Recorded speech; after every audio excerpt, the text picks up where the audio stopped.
What is happening, people? We're back again for another episode of Parlay Motherfucking Madness. I've already sworn in the first 6 seconds of the channel that the monetization is fucked, but I don't give a fuck because I'm going to earn so much more money betting on multiple heads to be decapitated this weekend. And you know my boys, Jewish Better and Zar, are going to cash right there alongside with me. JB, how are you, brother? I'm doing good, bro. I'm doing good, bro. I'm just doing good. I would have liked us to cash the 65-1, but I'm still doing good. Had to bring it up, huh? You brought that up early, bro. We all got to bring it up, man. It's part of the kidding. show, dude. It was that close, dude. And we, at the end of the podcast, we made the double K parlay, and then I had to say out loud, I said, what about 5 points? Yeah. Crazy. Did you call that one? Fuck. Well, we all called it, bro. We had the double K by decision parlay, bro. Like fucking maddening, bro. I think I put $20 on it to win like 11-20, and I put another 20 to win close to that. Like, yeah. Shit, bro. James, show Kuniev hitting you up, bro. Yeah, man. Kuniev. I did a post. Obviously, I did my podcast, Fat Lucrative MMA podcast, and obviously that was the day after the fights. We had to speak about the double K parlay, the 66-1 that didn't cash. I'm sorry, boys, man. That was heartbreaking. And when we spoke about that, we posted up the clip, and I said, I feel like Kuniev got robbed in that fight. The stats were talking complete bullshit. And then Kuniev had followed me and messaged me like, thank you so much, brother. This is added motivation for me. And I was like, you got robbed, my bro. And then he messaged, and you can see it if you go to my Instagram, but he messaged saying, I had a broken rib and I didn't fully recover. That's why I couldn't make sudden movements in the fight.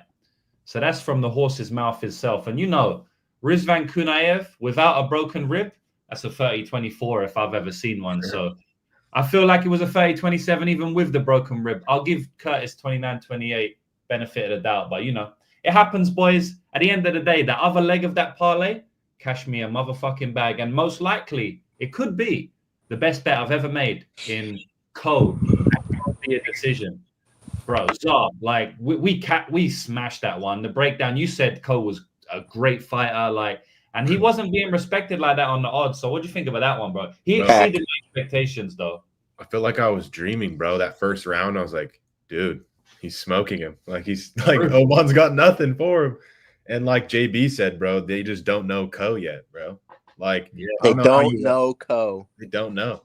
I don't know how you watch that tape, and then you watch Oban's tape and you're like, yeah, minus 550 Oban. Like, I just don't get that. And I think we got reverse CLV. I put 2 full units on plus 400. I think it closed higher than that. So I guess I just don't know ball. I don't know.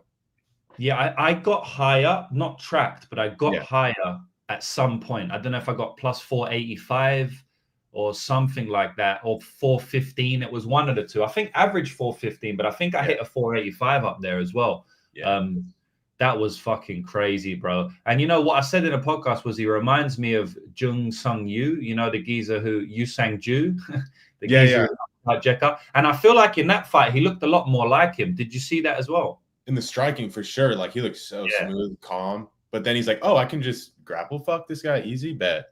Judo tossed him, bro, multiple times. Like, honestly, that was one of the greatest performances, of an underdog. Like, to be honest, this year, it's crazy that a minus 550 had nothing for him, because we cashed on Alonzo Menafield the week before, right, at plus 500, a bigger line than Co, but it was a 50-50 fight, it was a horrible fight, it was a greasy 500, but Co, I mean, the guy legit, he didn't look minus 400, he looked minus 1,000, Yeah, like it was like the only way he loses is meme, and we got the fucking Oban pack on the screen.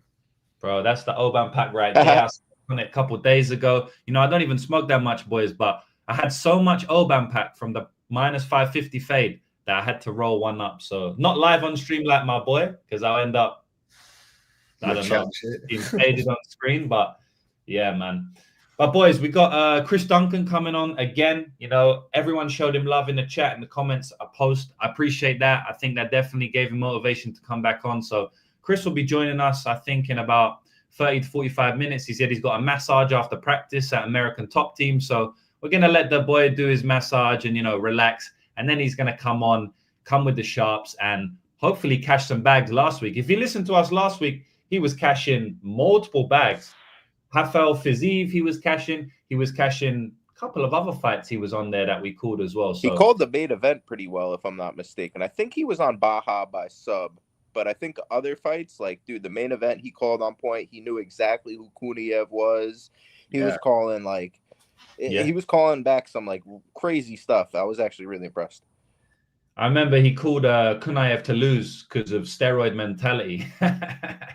But bro, Kuniev, but at least he knew he was on the juice. He knew who Kuniev was. He knew all this stuff. Like, I was low-key like, hey, bro, he showed up prepared. Yeah, he was dropping knowledge, bro.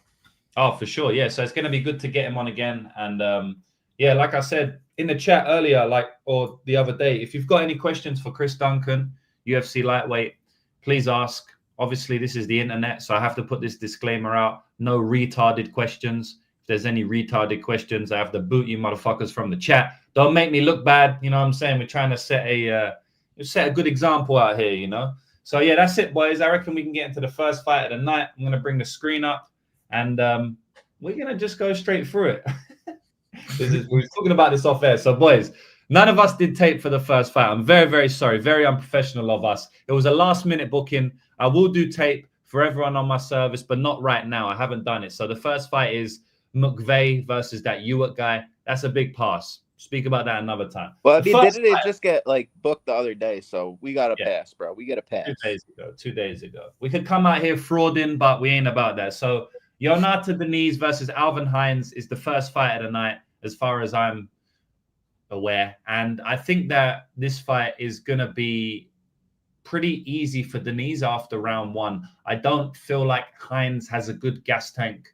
Well, he's got a good gas tank from what I've seen. I don't think his game that he needs to beat Diniz, which in my opinion is for sure in the wrestling. I mean, he's not going to go out there and outstrike him in my opinion. So if he does implement the game plan that he needs to win, I don't think he can keep it up for 15 minutes. I really don't. I think that Diniz has too much experience. Diniz could stuff a couple of takedowns. He stuffed multiple takedowns in the UFC. I know he's bad on the ground, but he has stuffed multiple takedowns from multiple much better wrestlers, much better than Alvin Hines. So I think that, yeah, Hines may be able to grapple him early if he really goes out for it. I have to grapple this guy. He's a glory kickboxer. I'm going to have to take him down. But if he does that, I don't think he's going to be able to do it for 15. And in my opinion, Diniz is just going to knock him out in the later rounds. That's actually my official prediction. Diniz is the way better striker, way faster. He hits way harder. He's better defensively. You know, like, there's just levels on the feet here. And there's UFC levels as well. I mean, this guy has got wins over decent UFC fighters or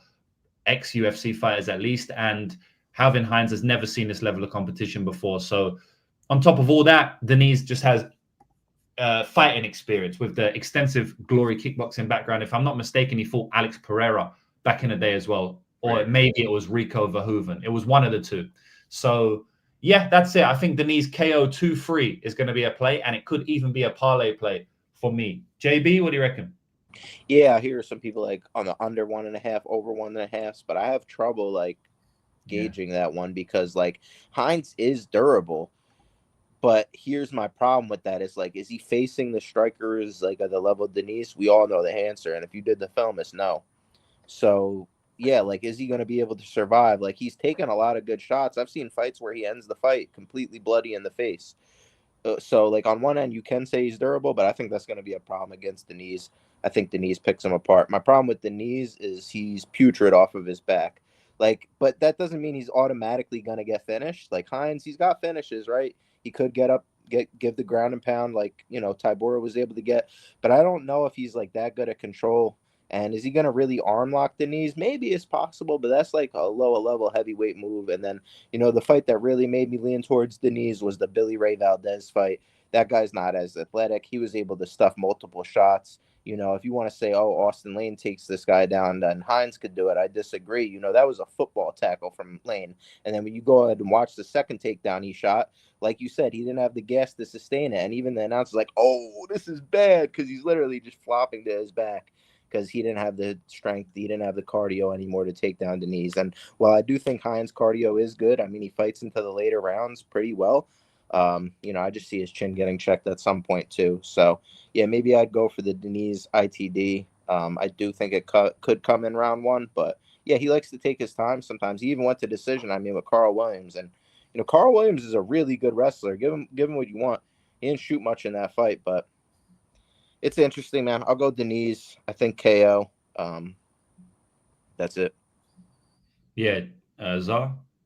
Yeah, pretty much same thing. Like what I saw in the Williams and like the Tybura fight, like obviously he got finished in that Tybura fight, but it wasn't like super easy. Obviously, when he got him down, it was, he didn't look good off his back, but there's nothing I really saw on Hines tape where I'm like, oh, he's for sure going to be able to grapple him and finish him early. Like, I think Diniz probably knocks him out, later in the first round, second round, around there. Yeah. Someone saying Diniz turned down Thomas Peterson for Hines. That's interesting if that's true, because you guys probably seen, but Hines and Thomas Peterson trained together. I think they're actually main training partners. So, yeah, that's interesting if he turned one fighter down for like his main training partner. I mean, on a short notice fight, bro, would Diniz really want to, like, he took on, I believe it was Tybura short notice, if I'm not mistaken. And then the UFC is going to go ahead and be like, here's another wrestler on short notice. I don't blame him, bro. I don't blame him. Like, he's doing what's best for his career. Because Peterson would have tried to take him down, and we've seen the ground game of Diniz. Yeah. Yeah, I wouldn't be surprised if Alvin competes in this fight early, like I said, but I don't think he has the gas tank to keep it up. Like I said, I don't think he's a gasser. He actually is almost the opposite of that, for the division. He doesn't really gas, like he pushes through his gas if he does gas. Like, he's a tough motherfucker as well, He's not really the type that's just going to gas out like Austin Lane. But I just really see the only path to victory for him being something that he probably cannot keep up for 15 minutes. So that's really where it comes down to with the stylistics, man. So I don't know what the line is for Diniz, but just let me know the KO line, the ITD line, like all of that type of stuff doesn't go to the decision. Maybe we add something.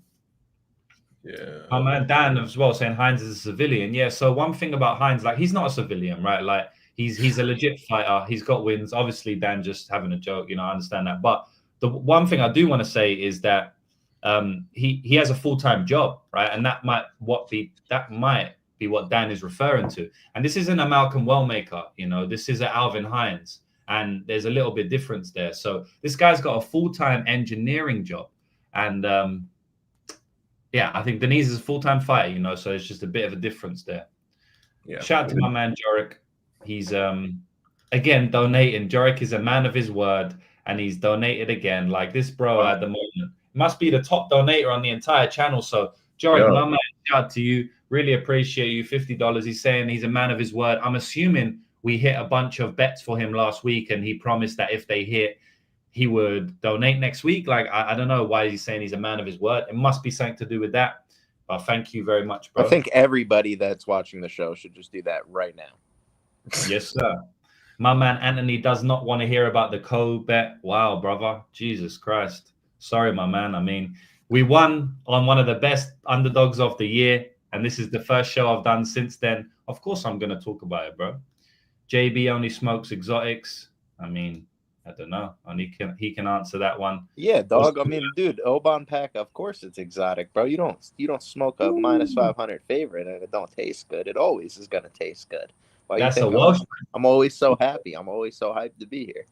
That's all the way from Wales.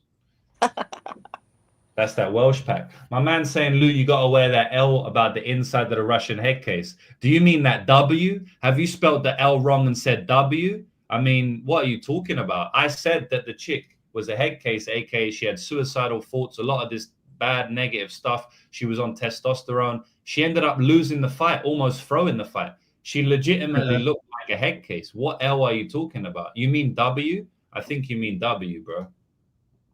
No one laid fucking Russian Ronda, bro. No one bet on Russian Ronda. Hopefully you listened to what I said and got a W yourself and bet against the... Is that what you're saying? Because I didn't fade her? Because I was thinking of fading her? Is that what you mean? I don't know. Did we write anything down for this fight? Or Diniz ITD minus 175. What do you think? Just write it down. We'll see. Yeah. You want money line too? Yeah, just write it down. Just write it. I bet. Right. Yep. 2-3. I think it comes in round 2. What do you think, Lou? Round 2? I do think it comes in round 2. Yeah. Let's go. bro. Let's write it down, man. What do we got? Round 2. Yeah, right round 2. Right round 2. That's nice. That is a nice juicy leg there. Yeah. Perfect. Bang. All right. Doesn't Next go? one. Oh, doesn't Ugly. go. Ugly. I think it's ugly. 325? Just write it anyway. I don't think I'll use it. I don't. I was gonna say I don't give Alvin much finishing, but Diniz is he's a white belt, you know. So. Yeah, he could get like finished on the mat early. Yes, sir. All right. Well, we've got 362 live people in here already. This shit's only 15 minutes young, so we already know we're gonna cross 1,000. Sure. 1,000 viewers, and I'm gonna cross 100 units. So. This is going to be a big one for me, boys. 100 units this year. My man Zar already beat me to it. I didn't even know that. I saw the post earlier. 110 units year to date. So everyone, W in the chat. W in the chat for Zar, because my man been crushing the MMA this season. Don't compare me to James though. I'm not third party track. Like, you know, you can't compare the two. We'll give you some. We'll give you some love still, bro. Yeah, bro. Of course, man. Yeah, of course, bro. It's a great year. We're all having a good year, which is fantastic to see, man. So let's keep it up. And Niko Price versus Jacobe Smith. It's going to be tough to keep up a good year on this based on the odds, because they ain't giving us much odds to play with. Zar, you tell me what the Bet Online ITD price for Jacobe is. Can you tell the chat? You guys want to see something nasty? Yeah, please. Smith ITD. Let's see it. Minus 1,000. I've never seen it. I've never seen that. Yeah.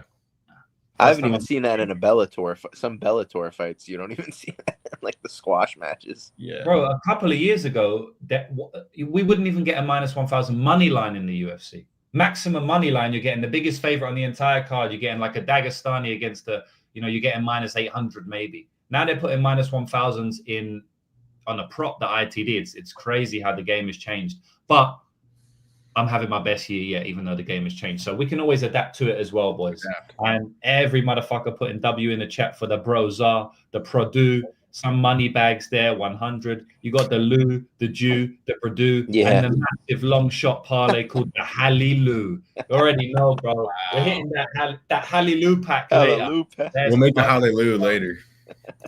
Gang. Yeah, great, I want to be quick on this one. The only thing I want to say on this one is that I don't think Jacobe Smith is Francis Ngannou. And when I saw the over 1.5 rounds listed at plus 210, I got a little bit excited. It was the degenerate inside of me trying to fade the narrative, which is always good. We want to fade the hype. We want to fade the Buckleys, now this new beast, We want to fade the Oban Elliott has got UFC experience. We want to fade the hype, right? Oban knocked out Hafez. Now he's the Welsh champion versus the world. He's not the world's gangster anymore. Now he's the world's next champion. We want to fade the hype, right? So I want to fade the hype of I want to fade the minus 1,000 ITD price. I really, really want to fade it. But am I forcing it? Am I forcing the fade just because the price looks juicy? Just because sometimes you want to be on the other side of the narrative, just because fading the hype long term is good. But you need to pick your spots. You can't fade every motherfucking hype, because at the end of the day, you're going to lose a lot of bets doing that. So I do feel like Niko Price is a survivor. He's not that durable in terms of he gets hurt a lot in his career. I remember Razak doing him dirty. I believe that Zar, you saw that shit live. Did you see that live? No, but we were just talking about it, how crazy that was. Like, that's so long ago. Yeah, he did him dirty. That was early, but I mean, Razak was a different beast back then. Like, outside of that, the guy is getting chin checked by Robbie Lawler early, which is not great. But I mean, outside of those two, he's getting beat down in a lot of fights, but shit takes a while to finish him. I mean, you go back and look at Philip, who finished him. You go back and look at that's Phil Rowe, by the way.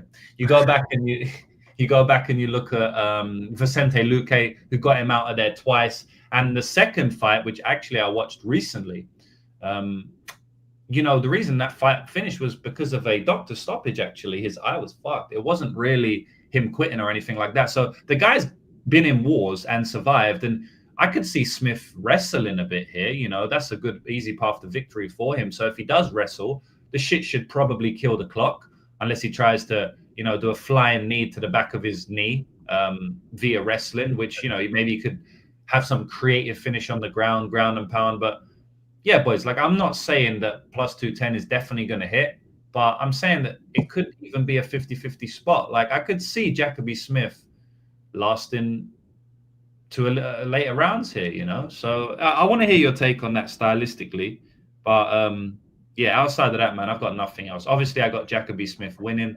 I think I got him winning via KO in round 1. Probably lean that way, like outright prediction. It's tough for me to say round 3 or decision or round 2. It is tough, but I think over could hold some value there. JB? Yeah, I mean, he went the distance with Garimbo. It's possible that he grapples, so I could see it. My prediction, like you said, I'll say Jacobe wins round 1, 2 KO. Keep this one short and sweet. I think Niko's, probably toward the latter end of his career. Injuries added up. Durability is an issue. But, yeah, if Jacobe goes for takedowns, like, I'm pretty sure the Contender Series fight went to round 2.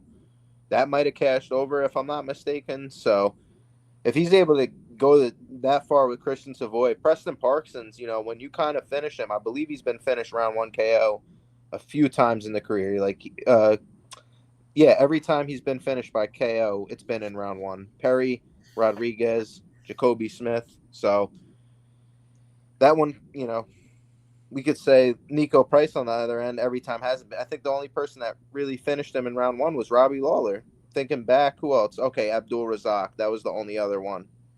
So, yeah, unless I think it's always going to be Jacobe Smith here. I'm not going to play Niko Price as an underdog. Doesn't mean I'm playing Smith money line.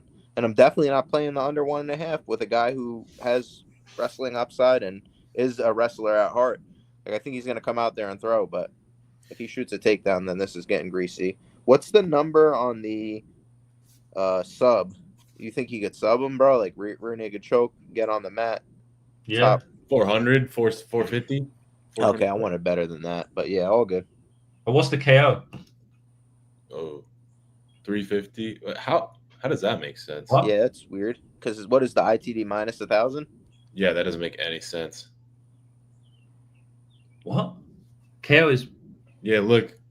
Even on Bet Online, even on the same book. That makes Oh, no sense. minus 350. Yeah. Full. Yeah. So I'd much rather submission over TKO at them prices. Like sub is, he's never got a submission before, but first time for everything, bro. Yeah. So yeah, I don't know what we can write the over to 1.5. Yeah. I mean, if you go 85% finished, 75% of that under 1.5, that's not even minus 185. Yeah. And like Jacobe Smith has some decision wins and Price has some decision losses. It's not impossible. Too much respect for Niko. He's a tomato can. Like, so obviously Niko Price is not a tomato can at all. Now, is he washed so he became a tomato can? I mean, it's possible, but like him himself is definitely not a tomato can, right? He's not that. So do you guys say tomato? Yeah, I say tomato. I'm from no. It's not how you say it, bro. Tomato, mate. I saw some guy talking, like asking tomato. I saw a guy asking what units were in the chat. If we want to, I just want to quickly say, like, 1 unit is just a percentage of your bankroll, usually 1%. So helps you stay disciplined, not chasing losses. Yeah.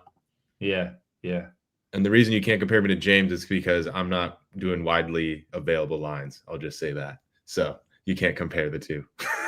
Yeah, boys, I don't know how many units I'm up. Like, obviously, the thing is, tracked units and money earned is a lot different, bro. Like, I've earned a lot more money because I can do bets before the fights that I can't track. I often double down on my positions during the fights, depending on my bankroll and depending on line movement. And the limits are crazy. Like, I can get some crazy money down on certain props where, I wouldn't tip 10 unit on a fighter to win via decision prop. Because some people, they're not able to bet that.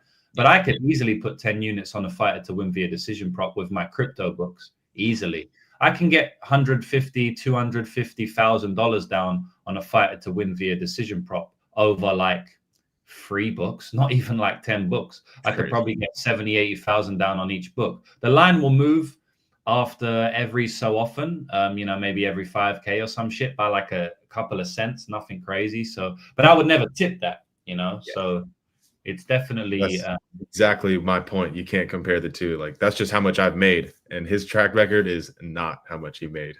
Yeah, it's true, but that's still massive, bro, and that's definitely still worth a fucking shot. I mean, 110 Big facts. Crazy, bro. Like, no matter how you're earning it, even if you are earning, because a lot of these people, they'll smash spread bets, and like I'll see, like they'll track all their shit betting on this shitty takedown markets, which you don't bet. I know that, right? But it's like 5+ takedowns, and I just won 20 units on this 5+ takedown. I'm like, oh, okay, like, yeah, well done. But still, like, to them, it is 20 units, right? Maybe their money lower, so that's still amazing, and you don't even play their markets anyway. They're even weaker markets. But I do props and stuff though, like round props and all that. So yeah. I wouldn't say it's widely available, but it ain't no takedown 20 unit or Yeah. Like, but I'm saying even them, that's impressive. So, bro, 110 units is fucking good serious. shit, bro. Yeah, it's just not tailable, so you can't compare it to a tailable record, Yeah, for sure.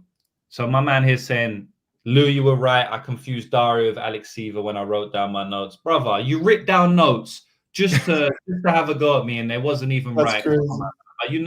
Alex, I'm throwing the L back to you now. Yeah, I'm throwing the L back to you, brother. Like, I'm going to take L's a lot in my life, so I can't just take every L that's thrown at me. You know what I'm saying? Like, I make content creation about MMA betting. I'm going to take a lot of fucking L's, so I'm just going to throw that one back to you for now, though, but it's all love, my brother. Terrance McKinney versus Viacheslav Borschev. Slava Claus. Great fight. JB, please take us away. Yeah, I give grappling upside to McKinney big here. I think he has bonk upside early. Gets past round 1. I see Slava starting to take over with the hands. He's got good combos. Works to the body good. Love his left hook. Just really crisp striker. I do believe he could be slowing down a little bit, though. McKinney's still dangerous early, so I'll say he gets it done in round 1 via KO. That's going to be like my prediction, but we'll see about the betting angle. What do you guys got? Zara? I don't have a huge opinion on this one. It's just like it feels like just a straight coin flip, honestly. Someone's going to die. But McKinney does have the grappling upside, so he kind of like, gets to decide where it takes place, at least early, and Borschev looks super washed. Like, it sucks because I like him, but he did not look the same guy recently. So looks super easy to take down. Like, the physicality looks kind of like not good. Like the guy who fought Naimov, or not Naimov, well, Duncan. Nazim. Yeah, that he's not that guy anymore. And I feel like McKinney could take him down whenever he wants, at least early. But if he doesn't get him out of there, McKinney's probably cooked. So I don't know. I wouldn't want to like lay chalk on this fight. I'll just say that. So yeah. Yeah. I'd like to ask Duncan his opinion on this one. Honestly, obviously he fought Slava. It's always a bit of a weird one. Obviously, Duncan's not like my best mate, so I don't really know his personality too well. I don't want to be bringing up fucking knockout losses and stuff like that. He might take it the wrong way, but I think I can articulate myself well enough to where he wouldn't take it the wrong way. But I'd definitely like to hear his opinion on that. Maybe I could bring it up later if I remember. But man, look, I agree that Slava ain't the same level as he used to be, but I also feel like, his last fight was Tom Nolan, right? He won round 3 on 2 judges' scorecards. So it's not a unanimous round 3, it's a majority round 3. So he won the round, right? Yeah. I mean, that's pretty good because, Slava, he's known for having a bit of a dodgy chin and he gets taken down all the time. For him to stay in the fight enough to win round 3 and by the way, like it wasn't like a blowout round, it was a fairly close round. It was a tight competitive, but the entire fight at times, like Borschev had his moments there. It was a good fight. I don't think Tom Nolan's the best fighter of all, but I think if Slava was really, really washed, I feel like he gets finished in that fight for sure. And I also feel like he gets brutalized in that fight. And he never really got brutalized enough for me to say that he's completely washed. I still think he has I know he has a lot of dog in him. I mean, that guy, like this guy can be taken down at will, can be submitted. I know Chase didn't do it, but he can be submitted, of course, right? And Terrance could be. Wait, what you mean? You said Chase didn't sub him? He got him with a Darce. Sorry. No, you're Yeah. good. I was just making sure I was not tripping. Yo, he didn't tap, bro. I'm kidding. I had KO there. I was infuriated. He actually didn't tap. I had I think I might have just had the money line. Chase was an underdog there, which is crazy. Dude.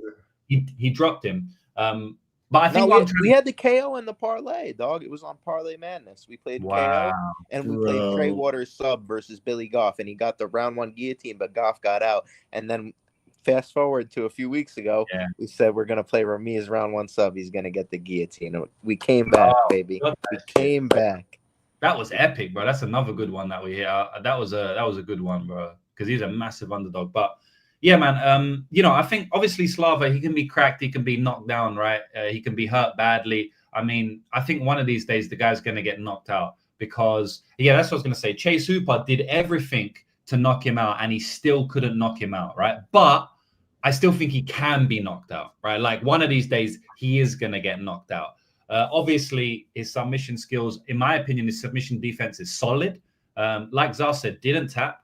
It was actually like a bad stoppage. The referee stopped it, I think, because of the beat. It was bad stoppage in both ways. It was like the O'Malley versus Matinho fight, because he should have stopped the fight already. So it's a bad stoppage that he didn't. But then when he did stop it, he shouldn't have stopped it. So it was a bad stoppage. So he had a double bad stoppage. So, I do think that Slava's submission defense is very, very good.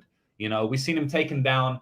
Mike Davis couldn't really get into any true positions to sub him. He got out of some tight positions there as well. Mike Davis is a very strong physical guy, comparable somewhat to Terrance McKinney with the physicality, and maybe not. I mean, he got thrown around by Zian, but another conversation for another day. But yeah, I just feel like Slav is extremely tough. Insane grit, right? Insane grit. And what do you need to beat Terrance McKinney? You need fucking toughness, man, because that motherfucker's going to come at you like a whirlwind. Zar, you said it's like about a pick'em. I mean, we got plus 150 on one fighter, my bro. So, I mean, you're even more like mathematic heavy than me. I feel like you're the type of better, and I don't want to put words in your mouth. Correct me if I'm wrong, but you're the type of gambler that if there's a plus 150 on a pick'em, you're going to play that shit all day. Right? That's every time. It's an auto click for you. Whereas me, it's like I'm one rung down. Like there are some plus 150s that I pass on just because I'm like, I think it's a pick'em, but fuck this fighter, man. I just really don't want to get involved. Whereas I think you're even a little bit more disciplined than me. You're just like, fuck it, let me click it, bump, like numbers, which actually such a strong mind for a gambler. Sometimes I wish I was like that a little bit more. You gotta be like a Marab, the machine. It's literally you gotta be a machine. Yeah, machine. Like just stoic. And I think sometimes, I mean, I'm always trying to improve at that. But on this one, I am the machine. I'm like, bro, this is a 50-50 fight. It's a plus 150. I'm definitely betting Slava clause. I think that Slava's going to weather the early storm. I mean, you've seen him weather storms time and time again. I mean, Nazim Sadikov round 2 was a storm. Make no mistake about it. I mean, if you've ever seen a storm in the UFC, it was when Sadikov dropped Borschev in round 2 and brutalized his face off the canvas. That was a storm, right? I don't think Terrance McKinney's going to bring much worse than that. I think he's only going to bring it earlier. And what else was a storm? Chase Hooper, ground and pound. The guy never quit on himself. That was a storm. I mean, I've only ever seen this guy withstand storms. And so I think he's a good archetype to beat Terrance McKinney, although he has massive deficiencies in the grappling and in the chin. But guess what, man? Terrance McKinney dies after 5 minutes, maybe even 4 minutes. We've seen it time and time again, this guy. People are going to say he's got 5 minutes in him. Does he? I mean, I saw the Sean Woodson fight, so maybe that's why you're saying it. But he might have 3 minutes in him, bro. He really might have 3 minutes in him. And, man, I'm taking Borschev at these odds all day. And I'm taking round 2 KO as well. It's plus 1,000. And I love that play. Okay, yeah, you know what, too? Now I'm thinking about it, like the Nazim fight, bro. It didn't even, he had his path in round 1 to get the rear naked choke. And he had a backpack, for that whole round. And then he still gassed in round 2. You don't even have to be standing for this guy to gas out. Yeah. You get the backpack, get to his best position if he can't sub Slava, and then round 1 goes by. You're sitting pretty, bro. Yeah. And he's not an easy guy to sub, bro. That's the only time he's been finished, and he didn't even tap. Nolan had him in a Darce, I think, a guillotine, some tricky spots, and he just stayed calm. He trains with I think he trains with Faber, if I'm not mistaken. So he does. Those guys are trying to sub you. Shit. Yeah, bro. I didn't realize the KO was like plus 225 for Borschev. I'm gonna like play that like right now. Like, and what is like, is McKinney like some crazy sub artist? Like, to be honest with you, like, all right, yo, he's a great back take, but he couldn't sub Sadikov. He subbed Zion, but that was like a face crank. Like, I think Zion kind of just gave up on himself there, bro. To be honest with you, Slava ain't gonna give up on himself. Like, now I'm just talking about it out loud. I could see Slava surviving, but like you said, it's just that chin would worry me against somebody that could crack leg. But technique-wise, Slava's the way better striker. Like, technique for technique, 100%. It's just gonna be, does he get bonked? Does he get knocked out? Yeah, Slava could knock out Terrance in round 1. Yep. Terrance could he's the better striker here, bro. He could just counter him coming in on a stupid flying knee, and he could get brutalized like he did against Esteban Ribovacs, round 1 KO, Drew Dober, round 1 KO. Like, shit could happen in round 1. Why not? Yeah, I think I'm gonna play that Slava KO, and then you said round 2 is like that high. I might take that too. I think it may have dropped now. I personally played plus 1,000. I tipped about 900 to my VIPs. There's still I'm assuming it's 900 out there. The props like that would always move if I hit it for the most part. And what is the line now though? Because that was a few days ago only. It's like 650, 750, but Bovada's still got a 900. Yeah, well there you go. Yeah. Yes, so sir. You can get some good stuff if you look around. Cabin service saying, why not take the under 1.5 at minus 225? Covers every outcome. Yeah, I mean, Terrance McKinney's never been over 1.5 rounds, right? So, like, you would think that. But I definitely do think one of the outcomes is Borschev KOs him in round 2. Like, I'm predicting Borschev KO round 2, right? That is my official prediction. If I'm predicting officially a KO in round 2, I can't be playing under 1.5, bro, because I'm just giving away the entire 2.5 minutes of the round that I think it finishes in. So even if I think it finishes in the first minute of round 2, you can't play the under 1.5 at big chalk like that, in my opinion. I actually think it gets out of round 1. Obviously, it might not. I'm just saying, like, for an official prediction. So over 50% of the time, if you want to say that. I do think Terrance could gas out, shoot takedowns, like maybe stall out. He's definitely not going to last long, but maybe he could last the 3 minutes of round 2. Yeah, it's possible. Yeah, like, it could easily look like the Nazim fight where, you know, he just takes him down easy, backpacks him the whole round, but Slava's super hard to finish, and he doesn't finish him, and then it's round 2, and then it's easy. Then it's like immediately not value. Yeah, exactly. If it like to play an under 1.5 at minus 225, you have to be basically almost guaranteeing it to finish in round 1. Otherwise, you just can't risk the round 2. Once the round 2 starts, they reset. Like, shit's dodgy. And Terrance McKinney's been into round 2 now multiple times, you know. So one of these days he's going to go over. I think the Sadikov fight was like over a minute into round 2. You know what I mean? That's not good. The Ismail Bonfim fight, I remember that fight. He fought differently in that fight, right? And even came out and said it after. But I think that hit the under 1. I played the under 1.5, right? And I felt like a retard. That hit the 1.5, honestly, by like 30 seconds. It was something so close. I don't remember exactly. So, yes. And it was a flying knee, bro. Like, I was like, I'm so stupid. I can't believe I played this. And then it hit. And I was like, I'm the luckiest motherfucker ever. Random flying knee, bro. And against Sean Woodson, I believe that was on the Contender Series. He just takes him down consistently. And again, another flying knee shooting in on a takedown. But again, like 30 seconds before the over 1.5. So one of these days, it's going to go over 1.5. Wait. Yeah. 13 seconds, bro, on that Bonfim. What? The Woodson, the Bonfim one. Bonfim was 13-second cash. Oh, my God. Like, I just feel like, you know, the reason the Woodson one went over is because McKinney was grappling heavy. And I feel like maybe we could get something like that here where he grapples him a lot. He can't sustain it. Borschev KOs him 3 minutes around round 2, 4 minutes around 2, you know? Yeah. So that's why I'm not playing it. Yeah.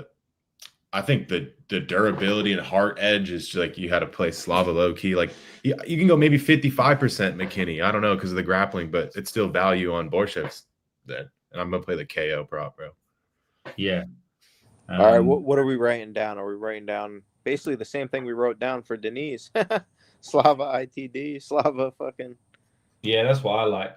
We can do the under 1.5 if any of you guys want it. Like it should cash, right? But Yeah, I I mean, don't like the price personally. I'll probably. I think I already got my parlay. What about the KO2 or round 2 for Slava? Auto click, Marab click. Where's Can we get that down there? Yeah.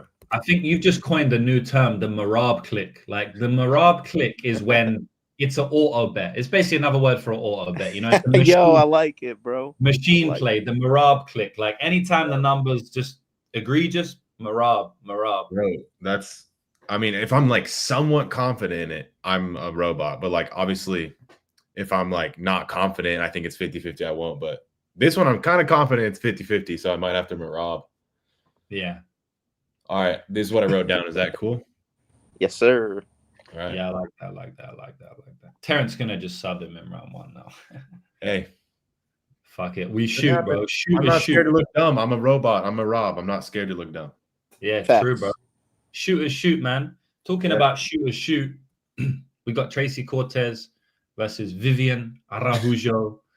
Yeah, man. Tracy Cortez, obviously, every video I see of her, she's like doing some influencer shit. You know, she's hanging with these football players, or she's on the pitch chatting to these football players, or she's with Brian Ortega, or she's doing this, she's doing that. But she's a good fighter, man. She's a solid fighter. She's only got, I think she's only got 1 loss.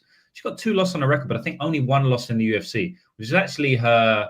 I believe it was her last fight against Rose Namajunas. She was undefeated in the UFC up until that fight, taking on very good girls like Jasmine, decent girls like Jasmine Jasudavicius, and even has a win over Erin Blanchfield. A very strange fight, that one. If you guys seen that one, the round 1 with the armbar, that was just some weird fight. But she has wins over Jasmine Jasudavicius and Erin Blanchfield, and she lost against Rose. That's her only loss in the UFC. So very good fighter. I just feel like Tracy's going to drop the ball as a big favorite one of these days. I don't know why I feel that. Maybe it's because I see a lot of she's, doing photo shoots and stuff, which is fine. Like, people can do it. And maybe she's not showing, like, the stuff that I see of her could just be confirmation bias, Like, maybe I've seen training videos and I just scrolled past. When she's got her ass out, or maybe I took a little bit longer to scroll. I'm a man at the end of the day. And maybe that sticks in my mind a little bit more. I don't really know. All I know is that from what I've seen, I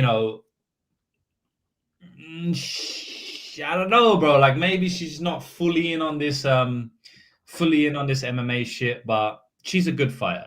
She's got good grappling. She's got decent boxing, decent jab.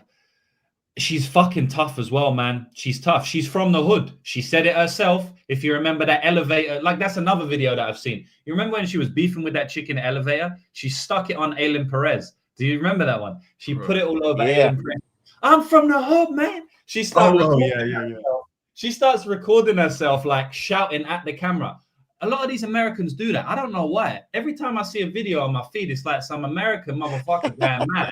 Like, I don't know what's going on with your country, but some mad American shouting on Instagram Live, like telling Instagram Live. No one's around. They're telling Instagram Live all their problems. And that's kind of what Tracy Cortez done. She's shouting at puts the camera down. She forgot who I was. She forgot where I'm from, or some shit like that. Bro, listen, respect, innit? That's a fiery woman, a fiery Latina woman. But it's a damn. I don't know, bro. I'm seeing all of this stuff all the time. So maybe that's why I get the thing in my mind about Tracy not being all in on fighting. But she was all in against Aylin Perez there. I feel like they should have booked that matchup. Are they in different weight classes? I always get the women's weight classes wrong. Are they in different weight classes? Yeah, they're in different weight classes, brother. I believe Eileen is 135. Yeah, for sure. Maybe that's why Tracy Cortez was fuming at her. She's a little bit thicker than her. Maybe a little bit jealous. I mean, who knows? Who knows? I don't know what goes on. I should probably stop talking about this fight because I'm giving no fucking breakdown. I'm just going into order. But bro, parlay madness, we have a little bit of fun. I'm going to take Cortez to get the decision win. I think she's, probably a little bit more in her prime than Vivi. What's the ages here, please? Cortez 31, and Vivi's old, right? 38. Yeah, 38. she's old. So, sorry, Cortez 31 and Vivi's 38. Yeah. Yeah, I knew the age difference was big. I don't think I knew it was 7 years. So you got a 7-year age difference here. So I think Cortez is a little bit more in her prime. And I think that, she's probably going to be able to get a couple of takedowns. If you go back and watch the Viviane Araujo fight against Amanda Ribas, she laid the egg badly there. That was a disgusting performance. The Andrea Lee fight was a very close fight, violent fight. She did well in that fight, but Lee was like, I think she lost every single fight after that fight, or that was one of the fights. That was the best, one of the best women's, bro. Off the rip, she gets hit with a head kick, man. I had like a parlay, one of the craziest parlays I ever hit, to hit like 13K off of like $200, and I needed Viviane Araujo to beat her there, and it was like the greasiest fight ever, and she got the job done. Thank you, Vivi. She just turned into wrestler after that. Bro, crazy. I bet the over in that fight, the worst over they ever cashed ever. Actually, no, I've cashed multiple worse overs, but that was a bad one as well. But you know what I like to say, if they didn't do it in that iteration, they never fucking could. That's just the code. But anyway, yeah, that's a good solid parlay, bro. So yeah, I mean, Vivi, I feel like she's been on a bit of a downtrend lately. She did beat Karine Silva, which is, another up and comer, but Tracy Cortez is established. She's not an up and comer. She's got a good 15. She's got a good 25-minute game. If you go back and watch the Rose Namajunas fight, which I did the other day, she actually pressured her heavily in rounds 4 and round 5. And that shows me that she's got great cardio. She's got a lot of dog in her. She's got hood in her, and she will never back down, So she might just win this fight via out dog, just via out hood. You know how Bobby Green used to get announced, fighting style hood? She might just win via that, man. So shout out to Tracy Cortez, coming like Jenny from the block. This is Tracy from the block. She's going to get a decision win, in my opinion. But I would never, ever lay the massive money line price. It should be a close fight. And I'd say, Araujo might be the line. So I'm sorry, boys, to fucking pass off to someone else, bro. I think that Rose fight was short notice, too. And she was pressing in the later rounds. Yeah, bro. She should have fucking done that earlier, man. I had bet on her, bro. What the fuck? Oh, really? Yeah, she could have, bro. Yeah, Tracy, hit me up, man. What's happening? You need an English lad in your life. None of these hood Americans. We're a different breed. You need an English fella. Come on, you know how we do it.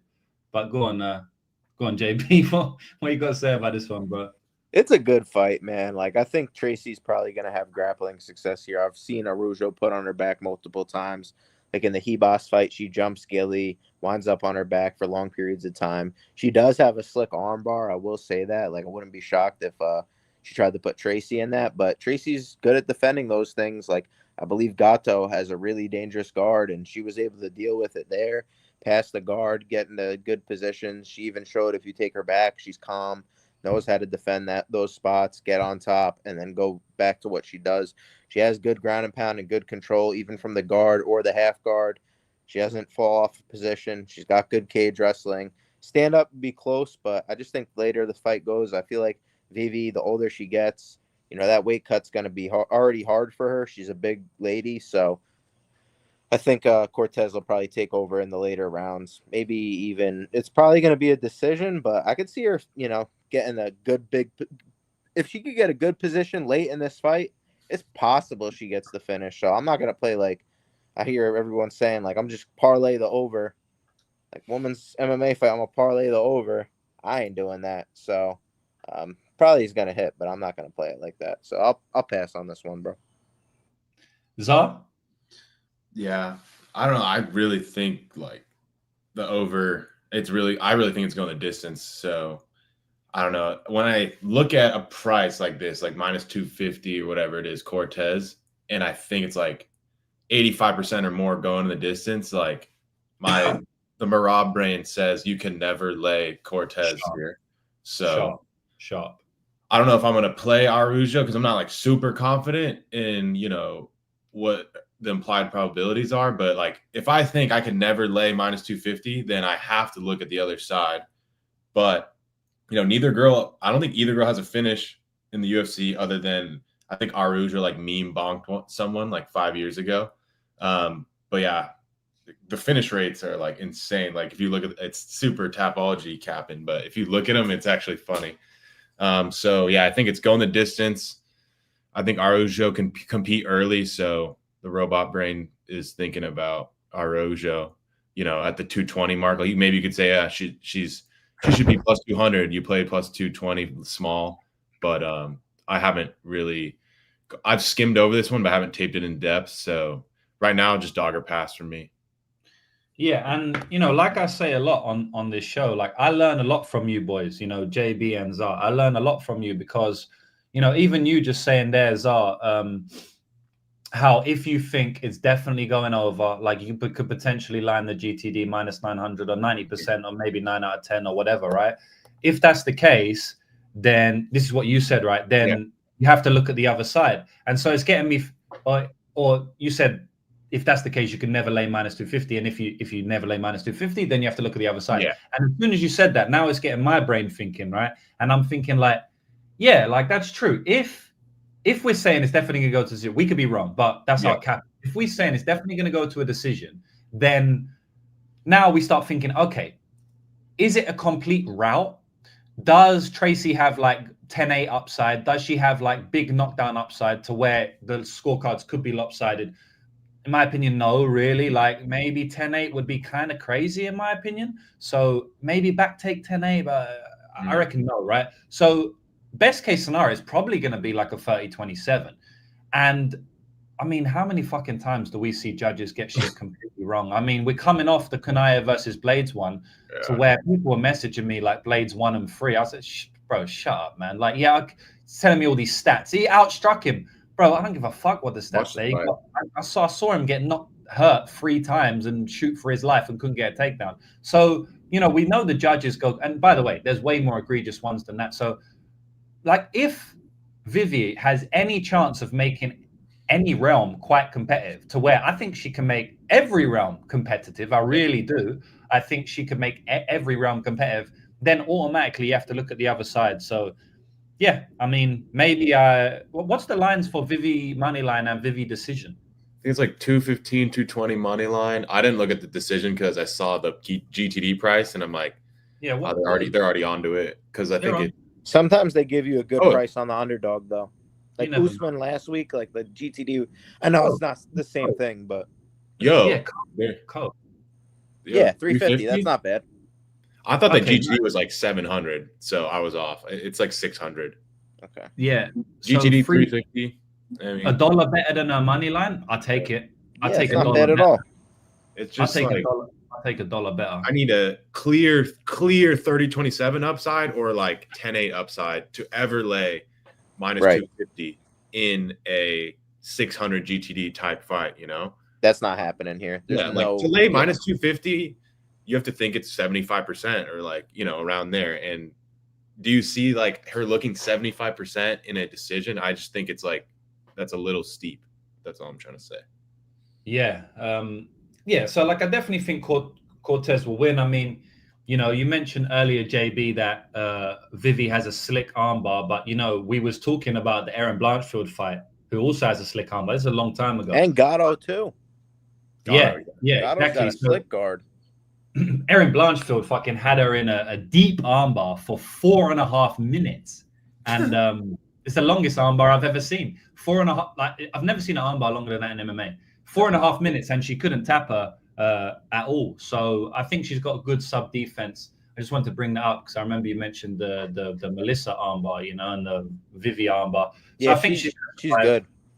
Yeah, she's solid, bro. But Araujo's a solid fighter as well, man. She's a solid fighter as well, and it could be a 29-28. So yeah. I don't think that decision 350 is bad at all. Yeah, I don't know if I'll play it, but it's definitely a little bit more intriguing than it was pre-fight talk. We're gonna write anything else down for just like parlay pieces, like GTD, anything.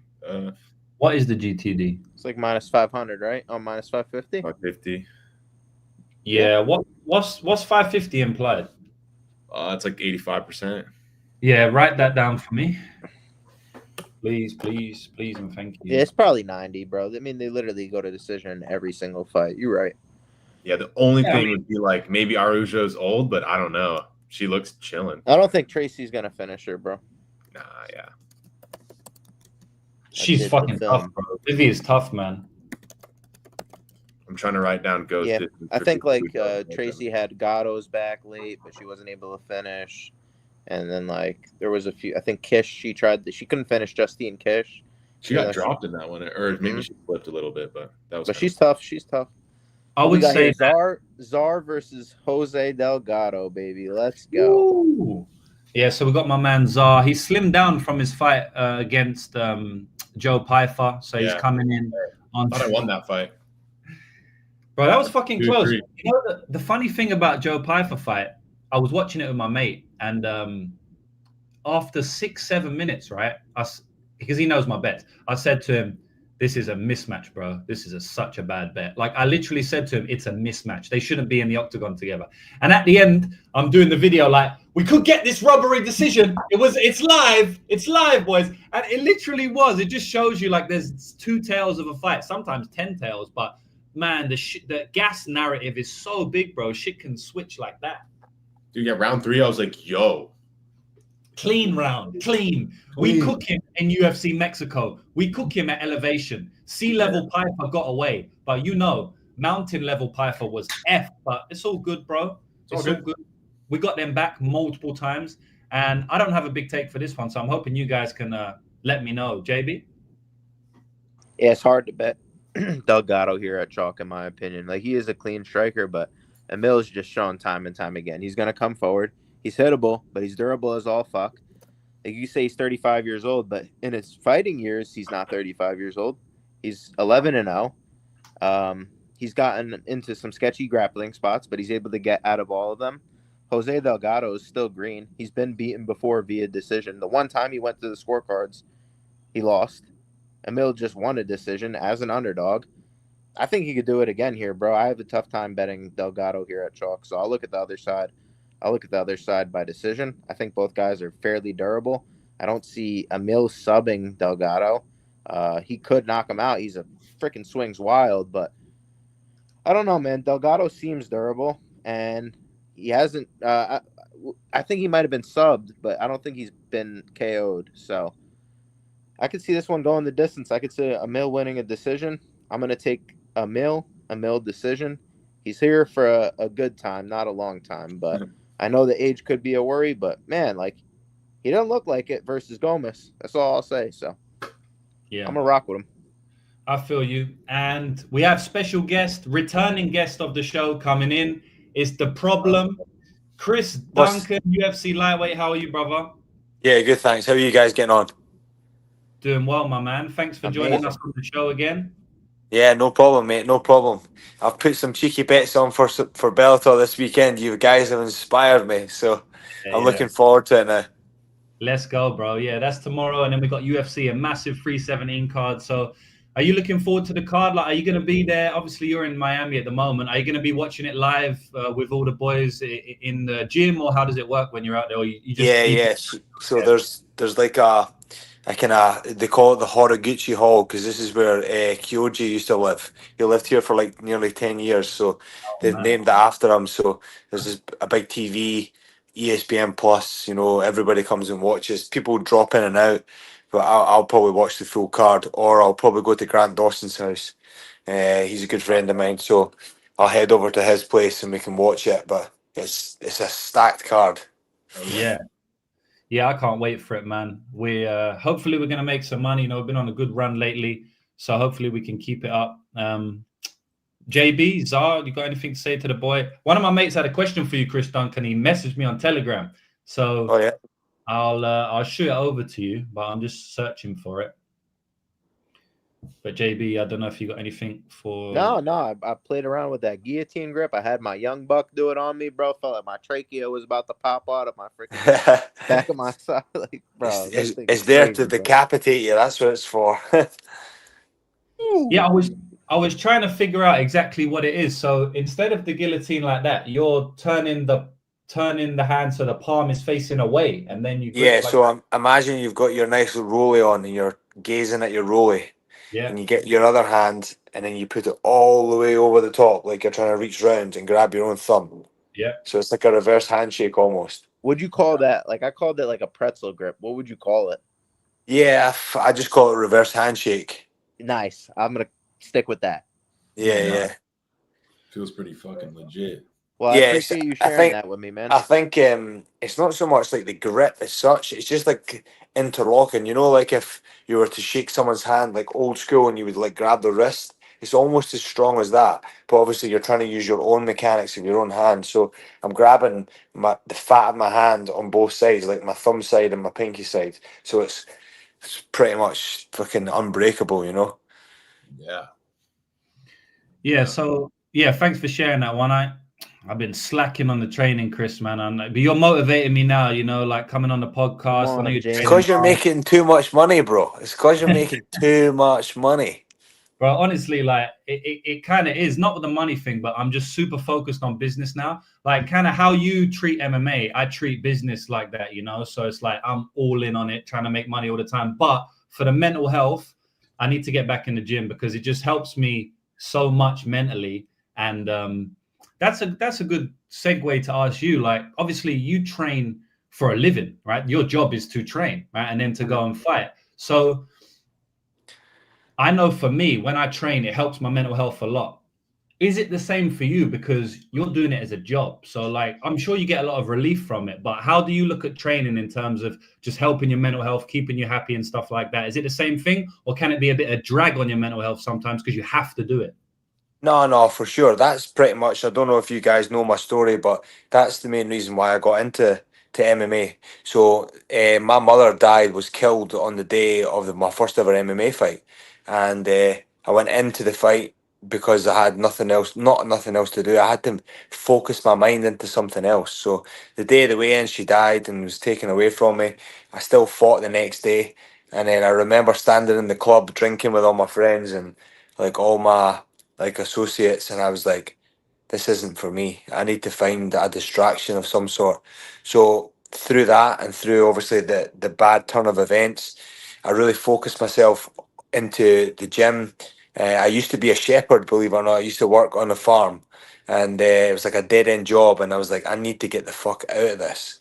So I went into the gym and became a personal trainer, and I found jiu-jitsu and MMA like it was almost like a quiet space, because like you're not thinking about your personal life when some guy's fucking trying to take your neck off, or was some guys lying on top of you. So I always use the analogy, bury my head in the sand like an ostrich. Like I just put my head into MMA, and the addiction of it kind of like came through into that. So out of something super bad and terrible, the worst ever thing that's ever happened to me in my life, has now came something good through the addiction of working out and training and how good it is for your mental health. But you know, I think the way you're looking at it just now, you've got a goal in mind, and you've not an excuse. I would hate to say that was an excuse, but you're on a good track. Whereas I think my track could have been worse. I could have been just decided to go drinking and hanging out with my friends. Like, you've got a good track and a good path, and just because you have somebody on screen like myself doing it for a living doesn't always mean it's going to suit everybody. So I think you've got a right path and you've got something you're working on, which is super important in different elements of your life. So yeah, it's a weird one. I do think fitness is the gateway to anything, you know, anything when it comes to enjoyment. Yeah. I mean, we cannot run away from our bodies or our mind, you know, and they're one in the same thing. So if you have a healthy body, a lot of times you do have a lot healthier mind. But thanks for sharing that, brother. I wasn't actually super aware of your story, but that's a fucking thing, man. And one of my best friend ever that I grew up with in London, we did a lot together. His dad just died not too long ago, man, and it really, really shattered him. And I'm going to send him that clip there and tell him to get back, because he's an MMA fighter as well. He used to train. I'm going to tell him to go back in the gym, listen to what you said, and fucking get back on it. So appreciate you sharing that, brother. But we'll move on. No problem. Speak about some of these fights. So we're just breaking down. If you see, you know, our guy Zar up there, he's actually fighting on this card. He's Hyder Amil, as you can see, against Jose Delgado. Hopefully nobody bites this guy again. What was that? Hopefully nobody. Is this somebody? Did he don't get bit? What one? Yeah, the guy on the right with the green shorts, Jose Miguel. He got bit. Remember, the guy bit him in the fight. Oh no, that's you're thinking of Andre Lima, my brother. Shit. Yes, that's what he's talking about. Yeah. Unless it happened to Delgado also, and I'm just not aware. Yeah, maybe I'm tripping. Nah, it was Lima. He's out here biting. Has anyone ever bit you in a cage? Or I'm sure No, definitely not. That would not be a good thing to do to Chris Duncan, man. No, I would just bite you back. I'm from Scotland, so fuck you. Yeah. Mike Tyson stuff. But yeah, this is a good fight.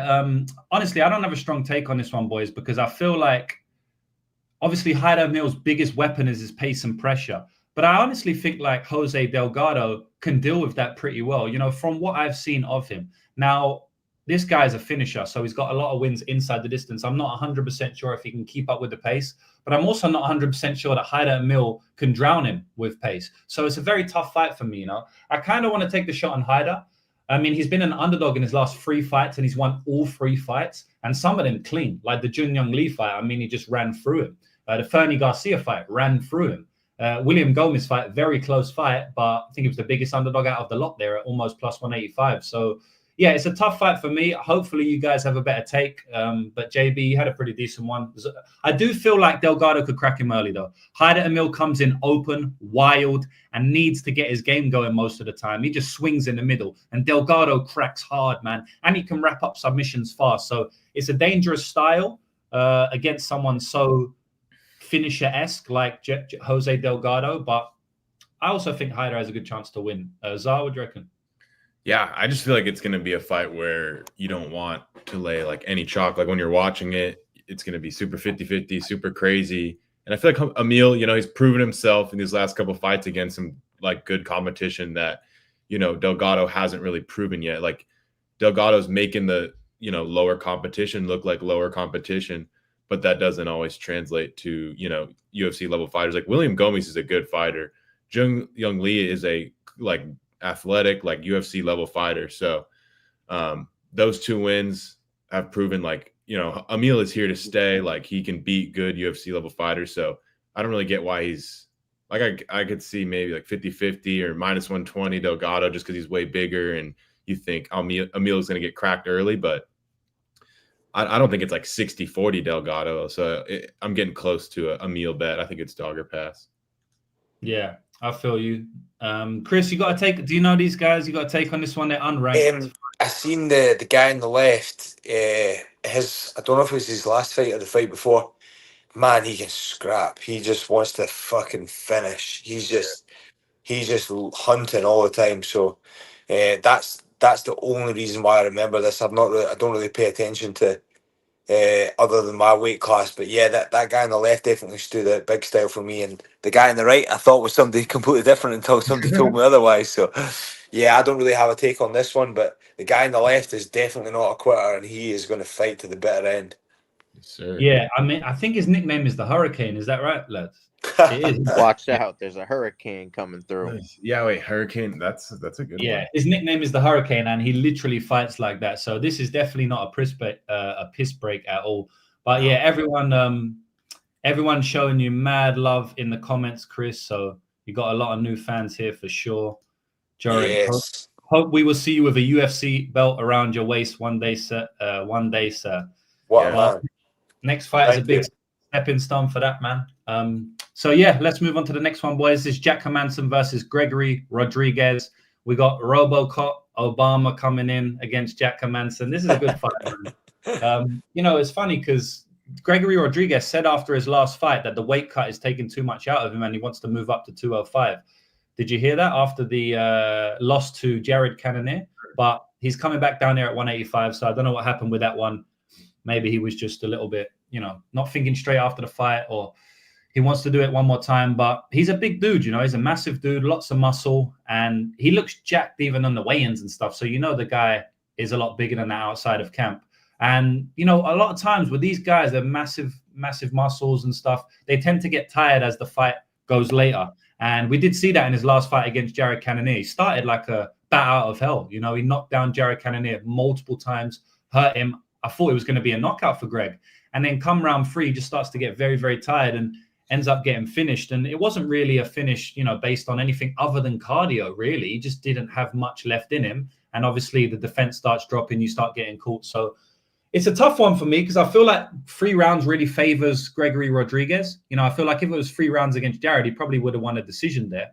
But it also is easier to last when you know it's a 3-round fight. If you're in round 3 and you've got 2 rounds to go and you're tired, it's going to be draining mentally. So I think Greg has a good chance to knock him out.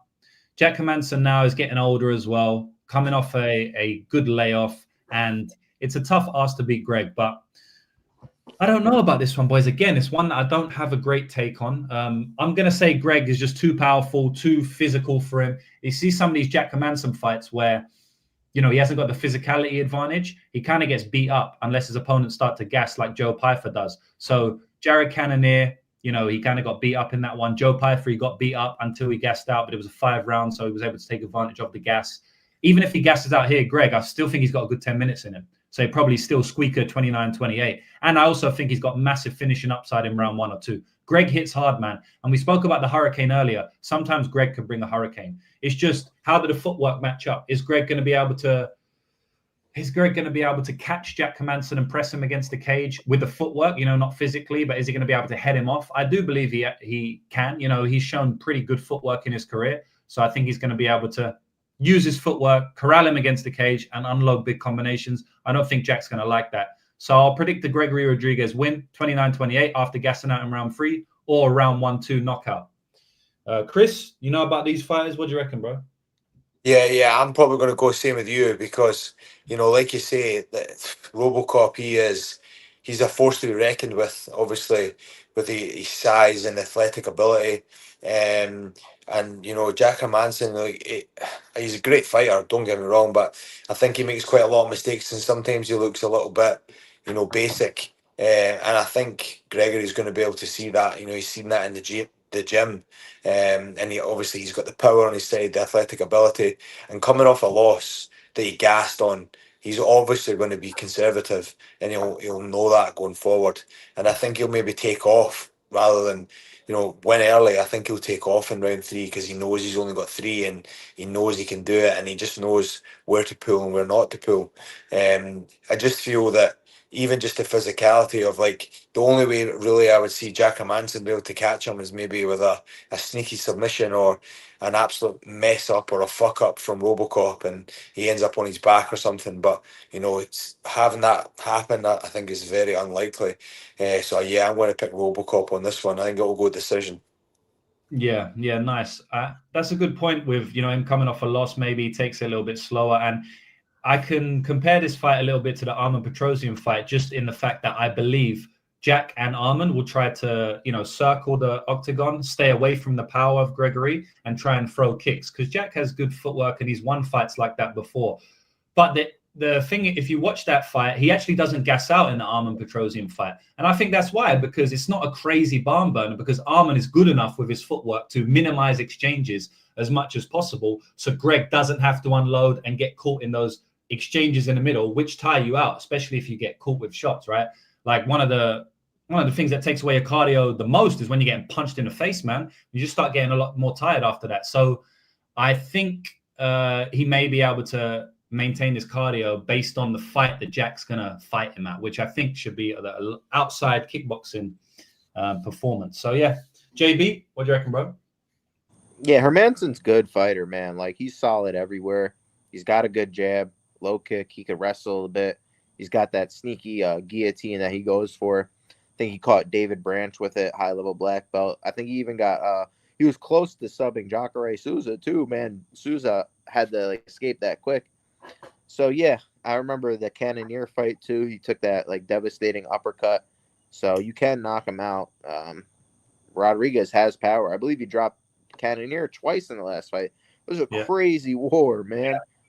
Crazy war. So, Hermansson had to, survive 2 rounds against Pyfer, which we seen is possible in the last fight. It's not like Pyfer came out in his last fight and showed, oh, he's this devastating power guy like he showed on the regional scene versus these not so good guys. So I do think that while Hermansson has skills, we saw in the Curtis fight, he just finds a way to get away on thin margins. And like Chris said, unless he's catching him in a sub here, which I don't see, RoboCop has a high level of grappling. I don't see Hermansson really winning the fight unless RoboCop guesses. But like you said, he's going to have to do stuff to make him guess. And I think in that fire is where he could probably get caught. So I do think RoboCop is going to hurt him badly, and I'll say he knocks him out, but it could be a decision, and then people will be crying value loser on Jack Hermansson. Zar, what do you think? I got to go use the bathroom, though. I'll be right back, bro. Yes, sir. Zar? Yeah, similar stuff to you guys. I won't go crazy in depth, but I think Rodrigues KO plus 200 isn't bad. I think Hermansson ITD 700 also isn't bad. And then the under is like pick 'em. I don't hate that. I wouldn't want to sweat the over on that. So yeah, I think like you're saying, like Hermansson to get to like Rodrigues' weaknesses and like, have him slow down, you're going to have to walk through fire. You're not going to be able to just, sit back and pick at him. He's not going to gas and he's just going to out athleticism you, and land the bigger shots. So it's a tough one for Hermansson. So yeah, I'm going RoboCop probably by knockout. And I like those props I mentioned. Stylistics are key, and it's just tough for me to see Jack having a coherent style to beat Rodrigues here with the power disadvantage and stuff. Rodrigues' chin is random. He got knocked out by Jordan Williams, who's not a power puncher at all. He got knocked badly by Jun-Young Park, who again hits pretty weak for the division. So you never know. Hermansson could crack him with a big shot, but outside of that, I think he's drawing thin. But yeah, maybe we can write down maybe Greg moneyline, maybe Greg KO, something like that. Yeah, maybe even Greg decision, like just because then I can compare it at the end for parlays. Yeah. Oh, Chris, whilst I was doing that, I will ask you the question that my mate sent. Perfect. So yeah, bro, he wanted to know how. So this is what he said. How big of a difference in terms of training is Scotland and Miami? ATT is a big gym, so it's good to have like all of those high level guys around you, I'm sure. But like outside of the high level training partners, is there a big gap in the quality of the actual training? Yes. So when you come to a gym like this in Miami, there's specialists. You've got your Moicanos, you've got your Grant Dawson, your Dustin Poirier. All these guys are specialists in their own field. So when you come to this gym, I always try and go with the good guys. And like today, and this morning, what did I do? I sparred this morning with some mad Russian guy. But tonight I was drilling with Grant, and these guys are like absolute perfectionists. Like they don't think about anything else. They're in a position, obviously, to feed their families' mouths with the job that they're doing. So, there is a big gap, but only in the specialist point. Like I said, each guy has their own special place in the UFC. Like one of the guys was saying to me today is like, Chris, you've got great power and you've got great front headlock stuff. Like that's where I feel like my niche is. Whereas Grant, he's a wrestler, he's a back taker. Moicano, he's a good finisher off the back. These guys are like, this is where you kind of can refine and pick these guys to get a kind of better look for your fight. Like for instance, like I've obviously done multiple rounds with Dustin when I'm here, and I just know for a fact that his timing is far greater than what Rimbeki's is going to be. But then Rimbeki, obviously, he uses that kind of power and brawling style to get inside and trying to overwhelm you. Whereas now when we're in this camp, we can plan and adjust and move and do these types of things and go through different scenarios. But yeah, like I said, like I've got like the best of both worlds in the sense that I can go home and when you first start, you don't usually think this, but going home and practicing on lower level guys, you pick up little points and little, like here you sometimes just don't get certain positions on certain guys because they're just so efficient in different areas. For instance, I was sparring with a guy called Dakota Bush. He's in the UFC. He was in the UFC. He's on a 6-fight winning streak. He was my main training partner for my last fight. And I remember taking him down and he just kept getting up. And I took him down again and he kept getting up. And I was like, I remember coming back to my room sometimes and thinking, why the fuck is this guy not just lying down and accepting position? And then when I got into the fight and I knocked Jordan down, I was like, and I was on top of him, and I was like, he wasn't even trying to get up. And I'm like waiting for the next point. I'm like, this is why you go away to American Top Team and go with these guys, because the the space for error is so slight, and that's where you're going to get that edge. And mate, I wish I could show you my room. It's fucking, well, I'll show you at some point, but I'm sitting on my single bed with a table. You get given all your sheets, you know.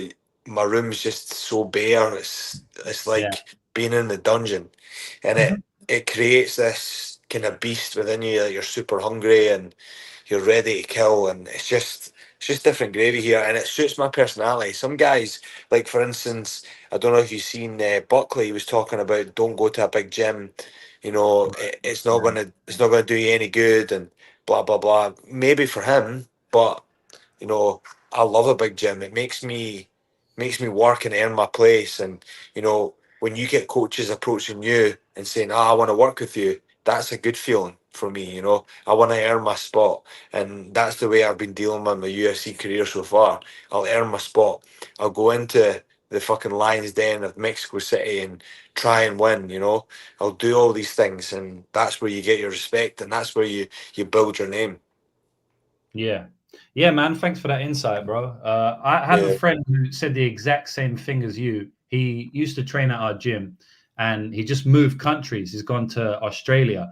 He's competing at the CJI trials in August, just a week after your fight. So I'm gonna go and watch him there. And you know, everyone was sad in the gym when he was leaving because obviously he's the best in the gym by far. But that's why he left, because he's the best in the gym, right? He's just running through everyone, tapping all the black belts all over New Zealand. And it's like, he said, like, bro, I can't stay here if I really, really want to improve. Now, you know, maybe he could have. I know a lot of people still, you know, stay in their home country. Like McGregor infamously was the same team the whole time and he won the title. But he said the same thing, man. Like, I need to be going into these gyms where I can't just run through them with the same position time and time again. I don't get the positions on them. They keep getting back to their feet, like you said with the go at Bush or whatever. So, that makes a lot of sense. You've got to remember as well, McGregor stuck with his own team, but he also paid for guys to come into his camp. You know, he's not stayed in fucking SPG Island. You know, he went to Vegas and did a full training camp there with his full team, and you know, through the blinds or through the curtains, it might seem like he stayed at home, but he only had his coaches and he brought these different people in. And you know, sometimes the magic potion's the one that you pull into your camp. And you know, I just know that there's hundreds of guys come to this gym from all over the world. There's going to be a guy and there's going to be someone that can help me prepare, even though that Rebecca's still in the same dorm as me and in the same room. There's guys who simulate him, and I just know for a fact, like I've seen him in the gym, you know, and I've seen who he's training with, and like I know who I'm training with, and I know that I'm preparing to the best of my ability, and I hope he thinks he's training to the best of his ability, but I know for a fact he's not getting the same rounds as I am.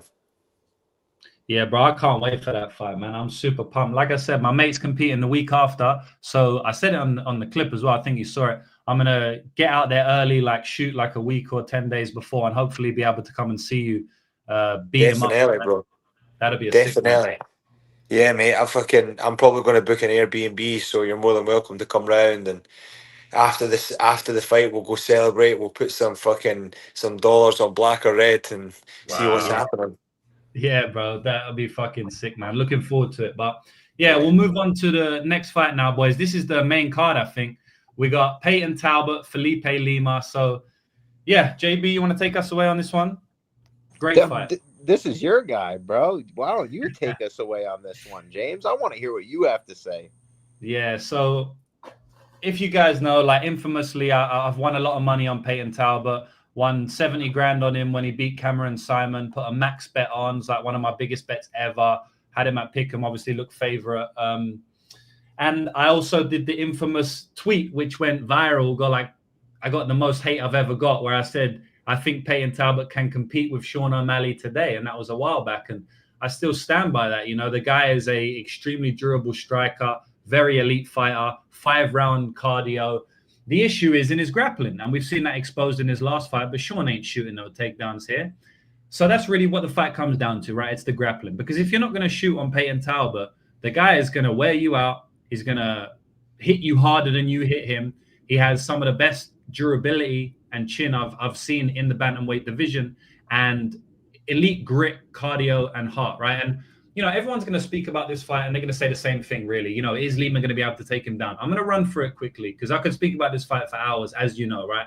I'm a fan of Payton's fight style. He's just a marauder, never stops going. Like, I love those type of fighters. So I don't think Lima has it in him to shoot 20 takedowns like Raoni Barcelos, right? I also think that Raoni Barcelos has proved so much more in MMA than Felipe Lima. Lima is an elite prospect. He could one day be at the level of Raoni Barcelos and even higher. But at the moment, he's nowhere near that level, in my opinion. He also is not going to shoot 20 takedowns. So for Lima to cover his price tag of minus 200 or minus 220 or wherever he was, he would have to basically have a clean performance where he gets multiple back takes. I don't think it's impossible. Payton Talbott gives up his back in every fight that he's ever fought, right? That is just what he does. And he doesn't give up his back that smartly. Like, a lot of times people will show the back, and then as soon as the opponent tries to throw a hook in, they turn back into it, right? It's like giving up the back, but in a smart way. Payton is a little bit arrogant with it, I would say. He's like, yeah, take my back. I don't give a fuck. I'm going to drown you later on. I think he's getting better and he's improving, but he just came up against a specialist in Raoni Barcelos, and he still fought 3 rounds. He was putting it on Raoni in round 2 and round 3 at points as well on the feet, but he just couldn't stop the takedowns and the chain wrestling. I don't think Lima has that level of chain wrestling. I do think he's going to get him down. I do think he'll probably take the back. I think he might even be more dangerous than Raoni on the back, which a lot of people would disagree with. But from what I've seen in MMA, he could potentially be more dangerous there. So that's a worry for Payton. But I think the longer the fight goes, I think Payton, is going to be able to get out of certain positions and just make it a close fight. I think Payton can hurt Lima on the feet. I think Payton can hit him to the body, make him slow down. I don't think he's going to make him quit, because I've seen this guy go 5 rounds with Magard in Octagon, and he was throwing, spinning shit in round 5. So I think he's got very good takedowns. Very good cardio. That was fought at a high pace as well. And I'm trying to run through these things quickly because we've got 4 of us on the panel. But last thing I do want to mention is Payton Talbott's mindset. Like I said, man, I really think this guy has the skills and the intangibles to be the top of the division. It's just, where is his mindset? Because this fella has come out and said that I don't really care about MMA. It's just a hobby to me. I have loads of other hobbies. This is just one way I express myself, talking of all of this stuff, right? And when I hear that, I'm like, listen, it's probably healthy, right? It's probably good to love surfing just as much as you love MMA and spend time with it. Like, that's all healthy, right, for the mind. But for an MMA fighter, it's not what I want to hear, right? You want to hear someone who's 100% dedicated to the sport and who's putting sacrifice and everything for it. And I'm not sure Payton is doing that.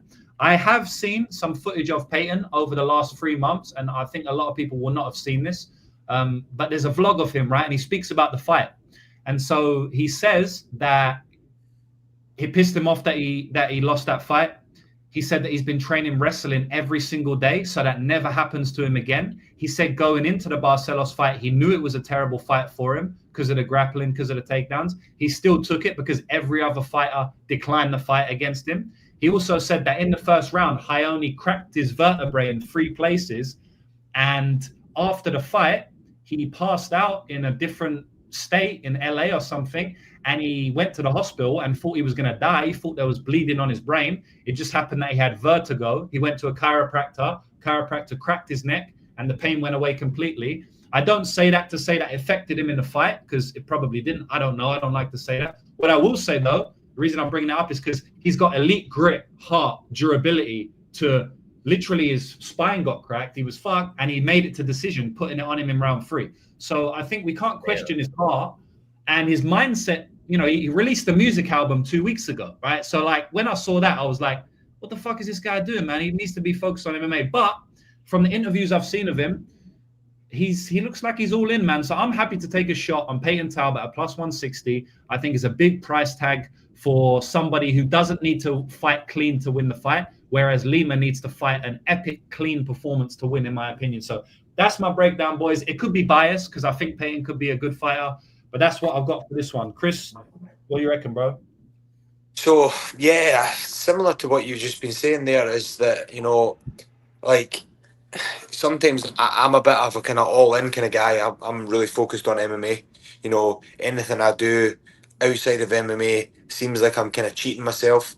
But I just listened to Corey Sandhagen on the Joe Rogan podcast there, and we're talking about like people who take loads of time off after fights and don't really train hard. Sometimes it's your personality, you know. People always talk about martial arts, how it they can express themselves through martial arts, where sometimes that can be, the type of person that they are. Like, I can guarantee you that Bobby Green isn't going to be training as hard as I am, but I think Bobby Green's probably slightly more talented than I am, with his slickness and his reaction time and stuff like that. That's kind of something that I like to really think about with personalities when it comes to MMA. You say he's away making music videos, and maybe that's his release. Maybe that's something that he needs to do to switch off. Whereas for me, I just need to be solely focused on MMA. Any other investments that I put in have to be passive, that I don't really do much. I'm going to put some money into something and let it kind of do itself. That's kind of what I'm building right now. But yeah, sometimes, that's maybe the individual that can thrive off of surfing and making music videos. But I think I'm a big fan of Talbott as well. He's an extremely slick, fast and exciting fighter, and anybody who gets a fucking black circle tattooed in the middle of the chest has got to get a bet from me. That's fucking insane. That would have been so sore. Yeah, man. This is going to be a banger of a fight, bro. Like, this is such a high level fight, and that's why they put it on the main card, right? Like the first fight of the main card, which I believe we're in now. But yeah, I can't wait for this one, man. Zar, what do you reckon? Yeah, it's similar to you guys. Like, I don't think I would ever lay Lima chalk here. I think it's dogger pass. I think the market is all-time low on Talbott after that last fight. And yeah, Lima's really good. You could say he's the favorite for sure. Like, you can pick him to win for sure, but I don't think you can lay like these minus 180s and stuff on him. Yeah, I am on Talbott KO 2-3 plus 850. And then I also took the KO 3 or decision at plus 350. So like, if it happens in round 3, I'm fucking living life. I cash both. But yeah, I think Talbott could have some success late, knock him out. But Lima also seems durable. So he doesn't have like terrible cardio either. He has some good cardio. So it could also be a decision. So I think Talbott can, win the last 2 rounds or finish him later. I'm not saying Lima can't win. I'm just saying that's where I think the value is.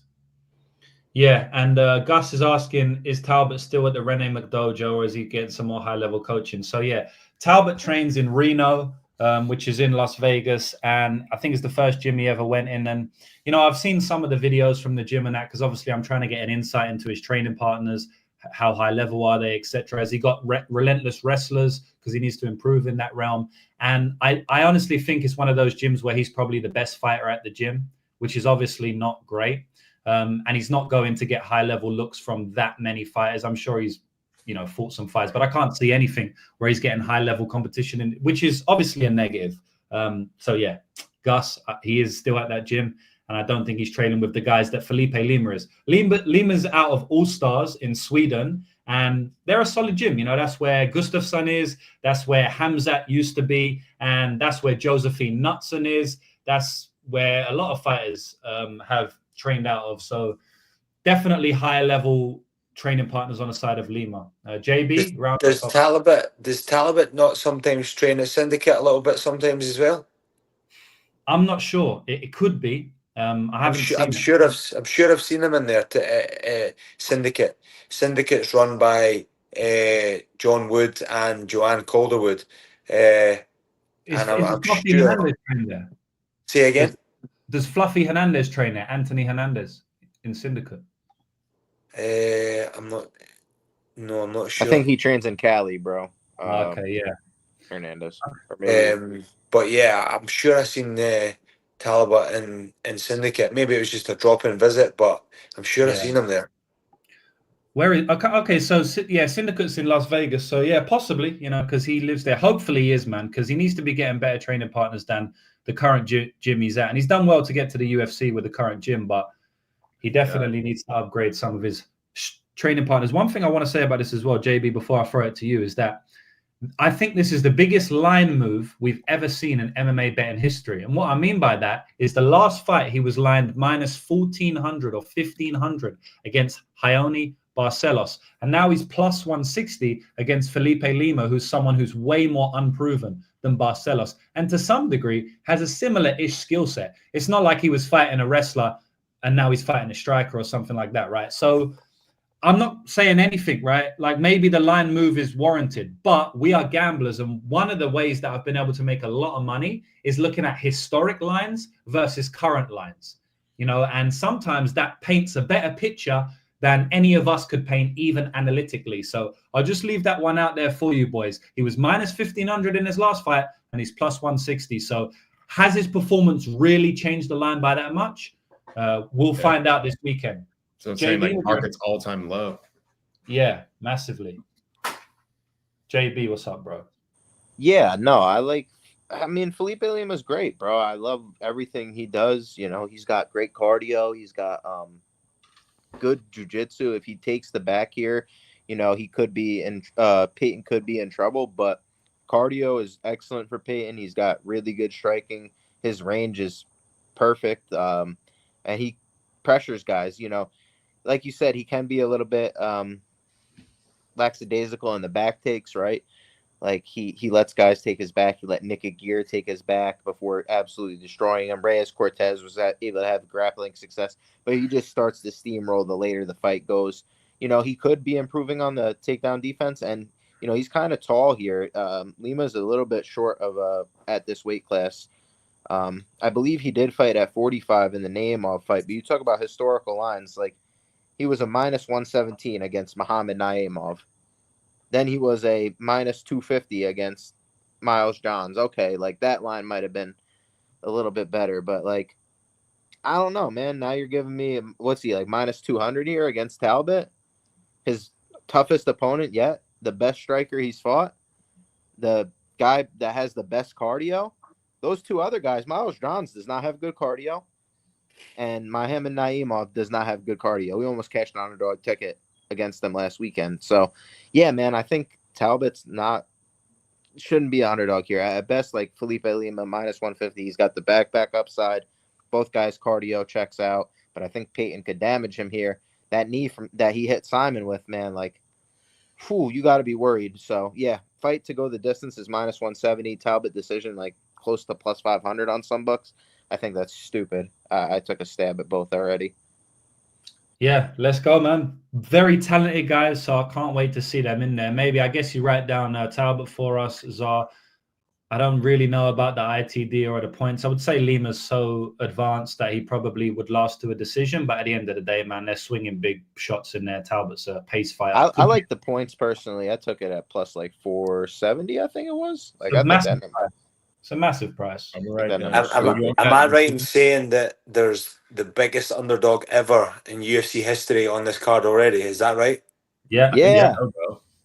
We spoke about him. Yeah, I'm just looking through the card on my laptop, and I just seen there obviously that Niko, it was Niko Price against Jacobe Smith. Is that right? Yeah. That's insane. That's insane. Yo, you gonna take a bet on Niko Price? Put some money on him. Fuck, I don't know. So maybe a couple of quid. My bad. I was just gonna make sure before we forget. We missed Amil and Amil decision, bro. Unless we didn't want to write that down. I wanted to write it down. Up to you, bro. If you like it, I like Amil plus 140, Amil decision plus 500. I think that's. Ooh, I like that decision for sure. Come on, dude. Come on. And you're picking Slava by KO. Oh yeah. Well, what do you think about that one? Yeah. Fuck him. Nah, he's a good guy. He's doing good. I always like to see guys who have beat me. Obviously, I could make all the excuses under the world, but anybody who knows my journey through the Contender Series, I went through multiple weight cuts to try and get that fight. In the Contender Series, I was supposed to fight a guy called Manuel Gatza, and he pulled out on fight day. And then they tried to get me an opponent for the Friday right after, because obviously Contender Series is on a Tuesday. And then they tried to get me to fight Jim Miller on the Friday but the commission in Las Vegas didn't allow it because his record was so big and mine was so small. So they said they were going to send me home. Then I went to In-N-Out Burger, ate some shit, and then I had to cut weight again. So I ended up cutting 3 times to get that fight with Slava. But still, it secured me another shot in the Contender Series once again. Going through all that, and Dana White and Sean Shelby came through the back after my fight with Slava and said, listen, we want guys that are willing to put it all on the line to try and get their shot in the UFC. So go home, get a win, and we'll have you back on. And true to their word, they had me back on. As soon as I won a fight, they brought me back on in the next Contender Series. And here we are today after I knocked out Charlie Campbell. But yeah, Slava's really slick. His wrestling is dog shit. Like I should have went in and just wrestled this guy and just beat him up on the ground. But when it comes to Contender Series, you've seen guys before go in and just absolutely demolish their opponent with game plan and stuff like that. But they just don't sign you, and you might never get your shot again. So I'm glad I went out on my sword like I always do, and tried to fucking take it to him. And that's why the UFC are the leading sporting organization when it comes to combat sports, because they want exciting fights. And if you're a leg hugger, I know how hard it is to be a grappler, and how hard it is to stop a grappler, and I really respect their skill set. But when it comes to the UFC, you've got to be exciting because that's where the money is. Yeah. So that makes sense, bro. What do you think of this fight? Like, it'd be good to have your opinion. So he's fighting Terrance McKinney, who gasses out after a round or so. Who you half a round. Yeah. That's what I said earlier. Yeah. You know what? Fuck it. If Terrance has got any sort of brain cells, you should wrestle him. Like, I don't think he has though. I know he's been working on different things, and he said in interviews that he's been working on his skill set and trying to be conservative. But I think he should try and get Slava out there pretty quick, because Slava's dangerous, and if he can slow him down with the wrestling, he'll beat him. But I seriously doubt he's got a brain cell. So I think maybe Slava will take it round 2 or round 3. But Yeah. McKinney could do it early on, like he always can. But I think you've probably got it down here good. Is he? What did you say? Is he a plus he's 350? underdog. Really? Yeah, there we go. Yeah. 135. 135. Yeah. Yeah. Hey, I like the round 2 call too. He's sharp out here. Yeah, we called round 2 as well, which is up there. I'm glad we're 9-1. 9-1 for glad a we're round. aligning with Duncan. Yeah, for sure. That's 9-1. Oh Lord, we have to. Yeah.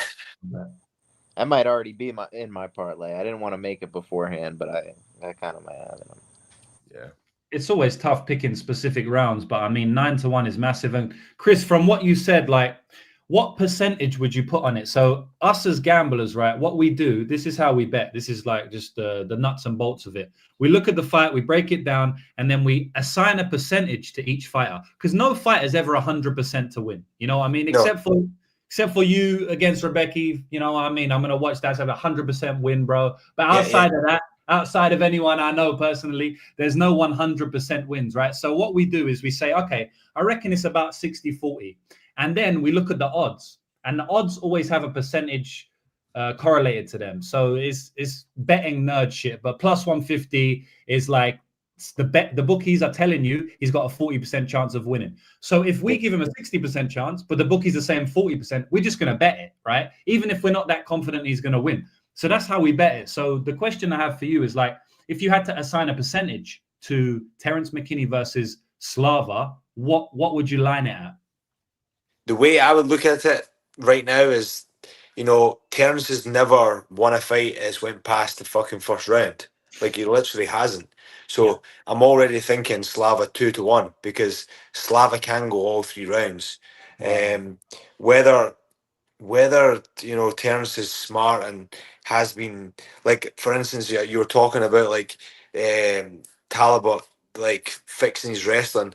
Like after I got submitted in New Mexico, like I think I can count on one hand how many times I've been rear naked choked since then, because I've been really obsessed about why the hell I got choked out at that point.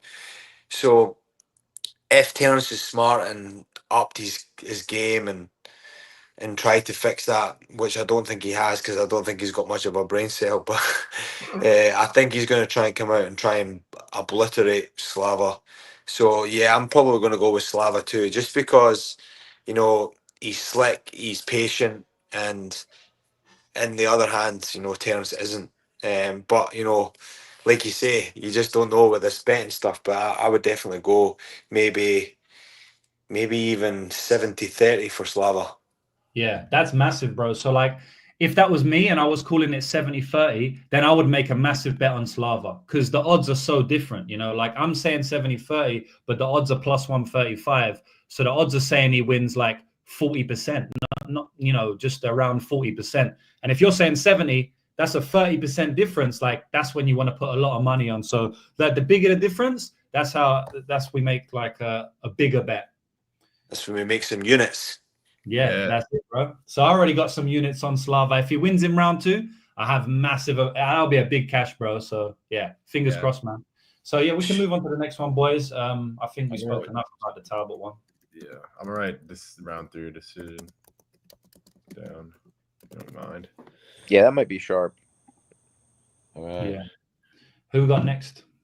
We got. Oh yeah. Best fight on the The card. lightweight one. Okay, I lightweight. want to hear what Chris got on this one. Yeah, Chris. So do I? Yeah, this is your weight class, Chris. And it's his boy Moicano too. Don't forget Yeah. that.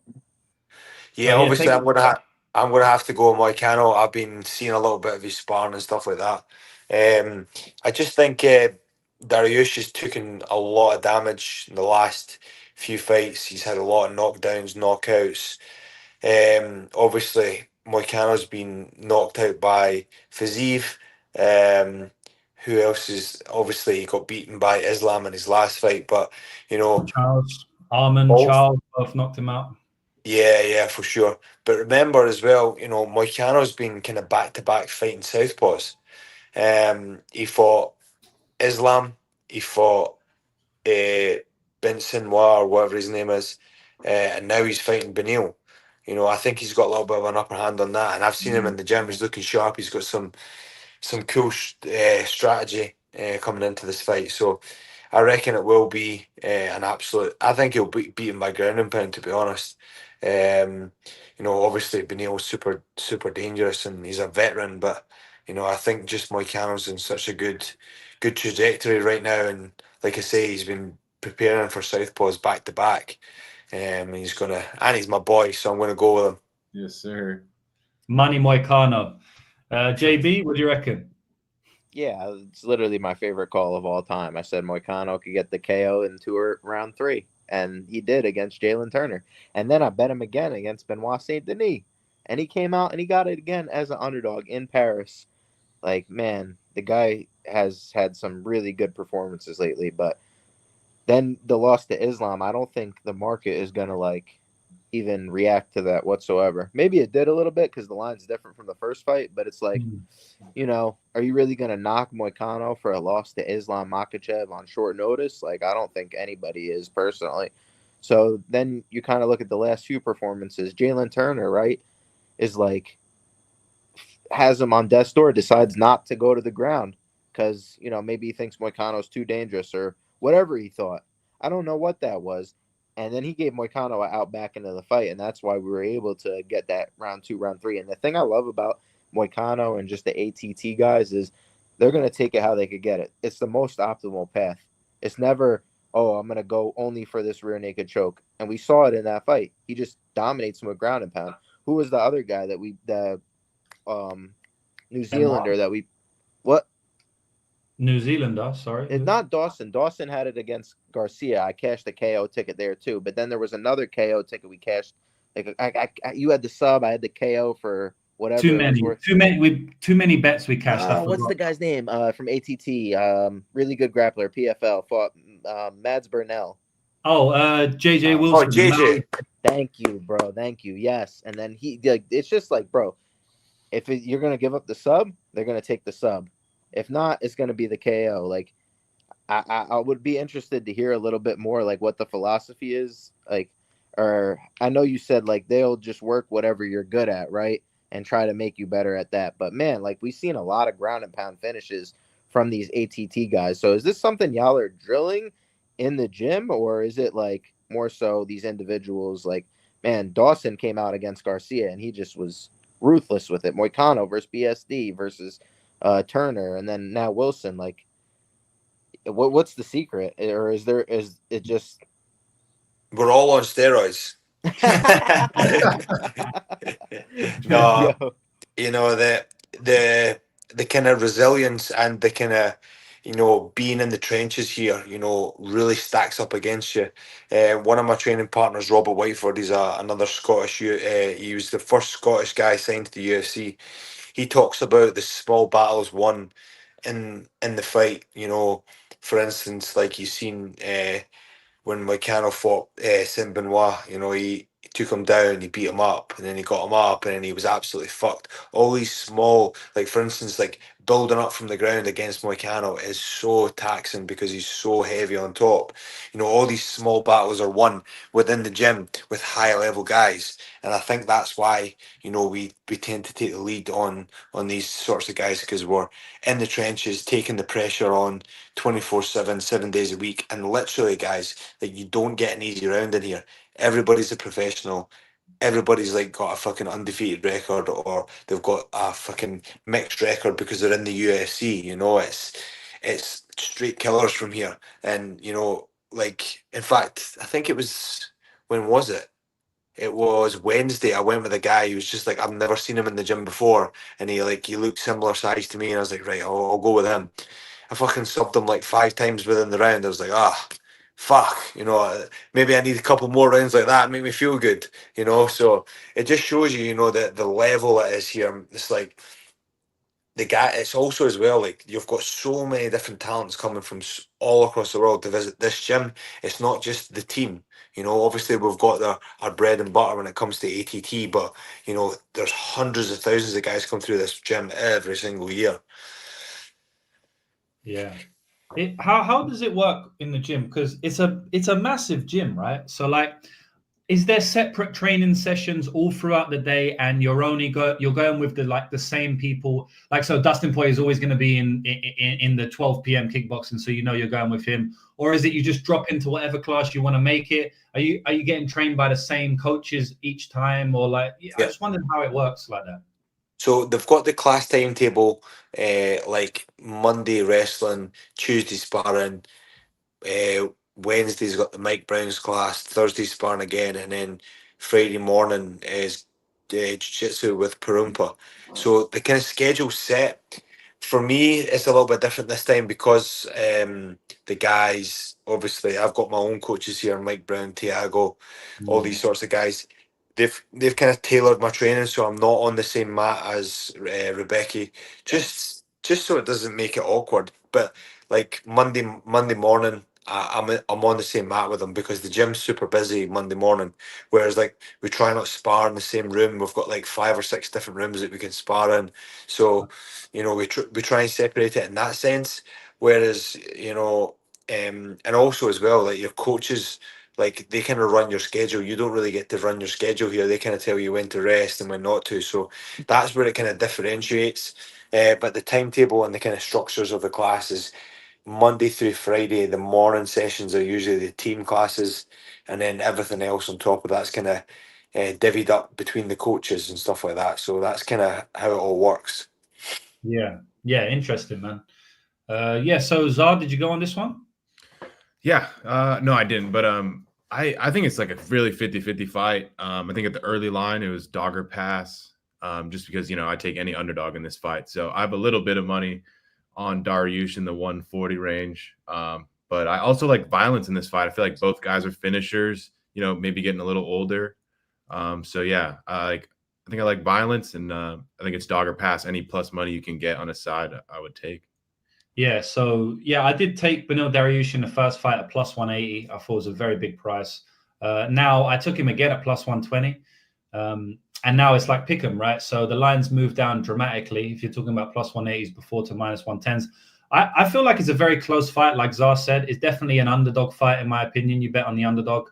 The way I see it playing out, I guess maybe a multitude of ways, but, to beat, like Benny's got a bit of a dodgy chin, right? I mean, he's been cracked by fighters who couldn't hold a candle to him to some degree, skill set for skill set, like Alexander Hernandez knocked him out. And I just don't think that Alexander Hernandez is on the level of someone like Benny Dariush. But what happened there? He got knocked out. He almost got knocked out by Drakkar Klose, who's a very good fighter. I respect his skill set, very good well-rounder, but Beneil Dariush is, in the upper echelon of the division, styling on people like Mateus Gamrot and some very good wins, Diego Ferreira 2 times and stuff like that. So I feel like to beat Beneil, you kind of need to crack him on the chin, man. If you go 15 minutes with Beneil, like he's going to give you a tough time. I mean, you're going to struggle to find people who have beat Beneil Dariush over 15 minutes. I mean, I'm going to get his record up now because I genuinely cannot remember the last decision that he lost. Dariush, I don't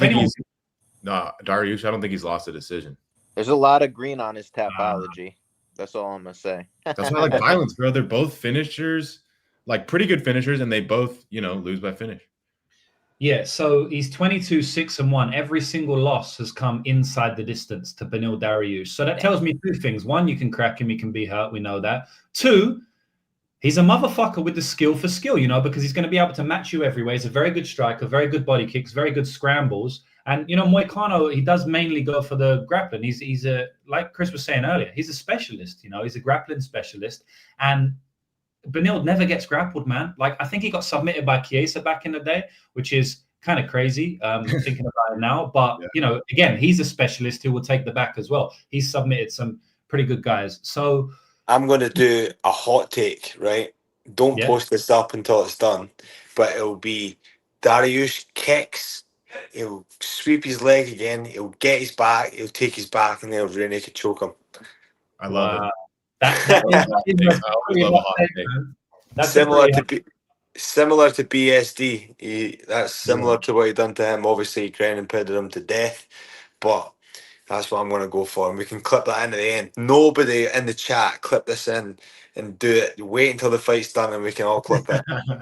Yeah, that's what we always do, bro. Like the clips that come out after, which you've probably seen, we always make sure we clip the best ones to make us look good. For sure. Shout out Purdue. Yeah, but that's really my take. I just think it's a close fight. I think both fighters are elite scramblers. I really want this fight to go to the grappling, so I hope that happens, Chris. I hope he gets the body lock. I hope he tries to jump on the back because the scrambles that will initiate are elite. I mean, you go watch the Beneil Dariush versus Diego Ferreira fight and also versus Mateus Gamrot, some of the best scrambles I've ever seen in the lightweight division. And I know Moicano can hang for sure with the scrambling. So, yeah, a great fight. I will pick Beneil Dariush, but, yeah, we'll see how it goes. All right. Yeah, what are we writing down? Violence, Beneil? Yeah, I'm going to write down violence if that's... Yeah, you write down. Crazy props on this one? I think... like maybe end sub, or I saw Dariush sub was like 900. Okay, I was gonna say the same thing. I just didn't want to think I was crazy because like at the end of the day, bro, I think Dariush could be an MFer in the grappling, and it's like, we did see it's Islam though at the end of the day, right? Like, but Moicano has been sub before. It's not out of the realm. It could be Dariush is ADCC champion as well. He's went through the ringer when it comes to jiu-jitsu. He knows his shit, man. He's a well-weathered jiu-jitsu player. He's won a lot of competitions. I've seen it through his profile over the years, and people sleep on it, but he's fucking legit. And at the end of the day, man, we're not just saying like, oh, Dariush is gonna sub him. We're looking at the numbers at the end of the day, and that's what we got to understand here as gamblers. It's like, if we were to say Moicano gets the sub, we're not gonna get as good of a number because the market, is gonna see that he's beat Benoit Saint-Denis. He's got the backpack upside, and Dariush is coming off a couple really bad losses, so the market might not be so high on Dariush right now. Yeah, like. Moicano's, everyone knows Moicano's got the grappling, his submission price is half of what Dariush's is. So it's like, I feel like they're pretty close in the grappling. So I'm going to take a chance on, double the price. That's just how I bet. No risk to no reward. Yes. Yeah. You have to shoot for the moon sometimes, man. And, you end up looking stupid because you're betting on these big underdogs. Like we bet on big underdogs, Chris. Last week we bet on Kunaev, who was a big underdog against Blades. We also bet on Ko, who won against Oban Elliott. I don't know if you know him, like Scotland and Wales, not too far away, but he lost as a massive favorite, one of the biggest favorites on the card at -600. We bet on Ko plus 400, and he cleaned him up 30-27. It was an easy win, but you play these plus 400s enough, like you're going to look like a moron at times because they're unlikely to happen. But you only need to hit 1 in 4 to break even. If you hit 2 in 4, doubling your money. So that's the way we play it. Yep. Yeah, that's it. And that's like, obviously all my friends bet on me, and they don't tend to bet when the money's even. Yeah. But like the last 2 times I've fought, I've been like 3-1 or like 4-1. I don't know what that would be in like minus whatever it'd be, but like that's crazy odds. And like obviously my friends are going to be biased on me, so they're going to put money on me, and they see that I'm coming over and training with these guys, so they're seeing this and they're like, fuck it, I'm just going to put money on this and see what happens. And I obviously told you one of my sponsors put on second round submission fucking 40-1. I was like, fucking hell. That's fucking insane. Yeah, bro. Yeah, the odds in MMA are crazy, man. Like I said last episode, that's why we're able to fucking even do this show, Some of these other sports, man, it's impossible to make money on. It's impossible to make money on if you analyze it. Like, these other sports, baseball, basketball, the market is so good because the sport's been around for such a long time that it's really, really hard to make money on it. You can, but you need models, you need algorithms, you need to stretch it out over long term. The ROI is probably 2-3%. Whereas in MMA, you can legitimately have like a 7-8% ROI, 3,000% bankroll ROI, and win money, every single month in MMA, which is very rare in other sports. So it's not going to be like that forever because the market's catching up. But while it is, we're going to keep smashing these parlays. And like limited models too. Like you don't need to be some Wall Street hedge fund guy. Just got to know ball. Yeah, you just got to watch the fight. Just got to watch and know what you're looking at. All right, next one. The good thing with MMA as well, like there's so many ways to win and lose. So, it spreads it out so much. Like there's always a chance, and there's always that puncher's chance that people talk about as well. And you can also, like, I feel like when it comes to fighting, you need to be a fucking absolute perfectionist when it comes to coming in, like with the Orion's belt, everything lining up perfect, because sometimes you feel like shit when you go into the fight, but sometimes you just got to fight hard as fuck, and like all these footballers, basketballers, they all rely on their other teammates, whereas we've got to go in there and fucking slug it out with each other, so it's a bit shit. Yeah, that's another reason why I like betting on it, because it's 1 versus 1, man. When you're trying to bet on these team sports, it's like if 2 people have a bad day, the entire team suffers, whereas it's way less, there's a lot less volatility to some degree in MMA because it's like, it's just one person, it's only one person 50, that has to, it's not 11 people that have to perform, so I do like betting on it for that. One thing I wanted to ask you as well, mate, because you mentioned when you went on Dana White's Contender Series, you knew that you had to have or you was happy that you had a barn burner of a fight the first time because they brought you back the second time. Because a lot of these people go in and wrestle, decision, and then they just don't even get another chance. So I've been saying forever, and the statistics show it, that Dana White's Contender Series is a way more volatile organization. Like more knockouts happen, more random shit happens on that organization because everyone's going in there knowing that they have to put on a performance for Dana. And I've just been saying that without speaking to anyone who's been on the Contender Series, just from what I've seen with my eyes. But now I can speak to a veteran of the Contender Series. I want to know, like, when you went into the first fight and then the second fight, did you think in your head, I'm just going to secure the win in the best way I can? Or did you think, all right, I kind of have to put on a performance here because Dana's watching? All in. That's exactly how I felt. I was like, I'm just going to go out here and I'm just going to put it on this guy and I'm going to try and win in the most spectacular fashion I possibly can. Like, if you've seen my first fight with Slava, I was trying to spin and back kick him, spin and heel kick him. And then, my second fight with Charlie, it was a bit more calculated. And, I knew I could touch him and beat him. And I thought Charlie Campbell was a better fighter than Slava. So I had to be a little bit more careful. But, I think sometimes as well, the UFC breed the kind of fighters that they want. So, like, my mentality in training as well sometimes gets me in trouble, because in training I'm not just trying to, like, not what a couple of guys I train with, they'll sit and steal rounds by lying on top of you and holding position. I'm always trying to pass. I'm always trying to get to a better position, and I'm always trying to finish the fight, whether it be submission. Like grappling is something that I've been working on for years and years and years, and I'm feeling like I'm really picking up on it, and it's starting to kind of like really become a big part of my arsenal. And it was never like that. Like for many years, I barely submitted anybody in the gym, and now I submit everybody in the gym. So, I think that's part of my mentality and why I'm signed to the UFC, because if you're boring, really nobody wants to watch you.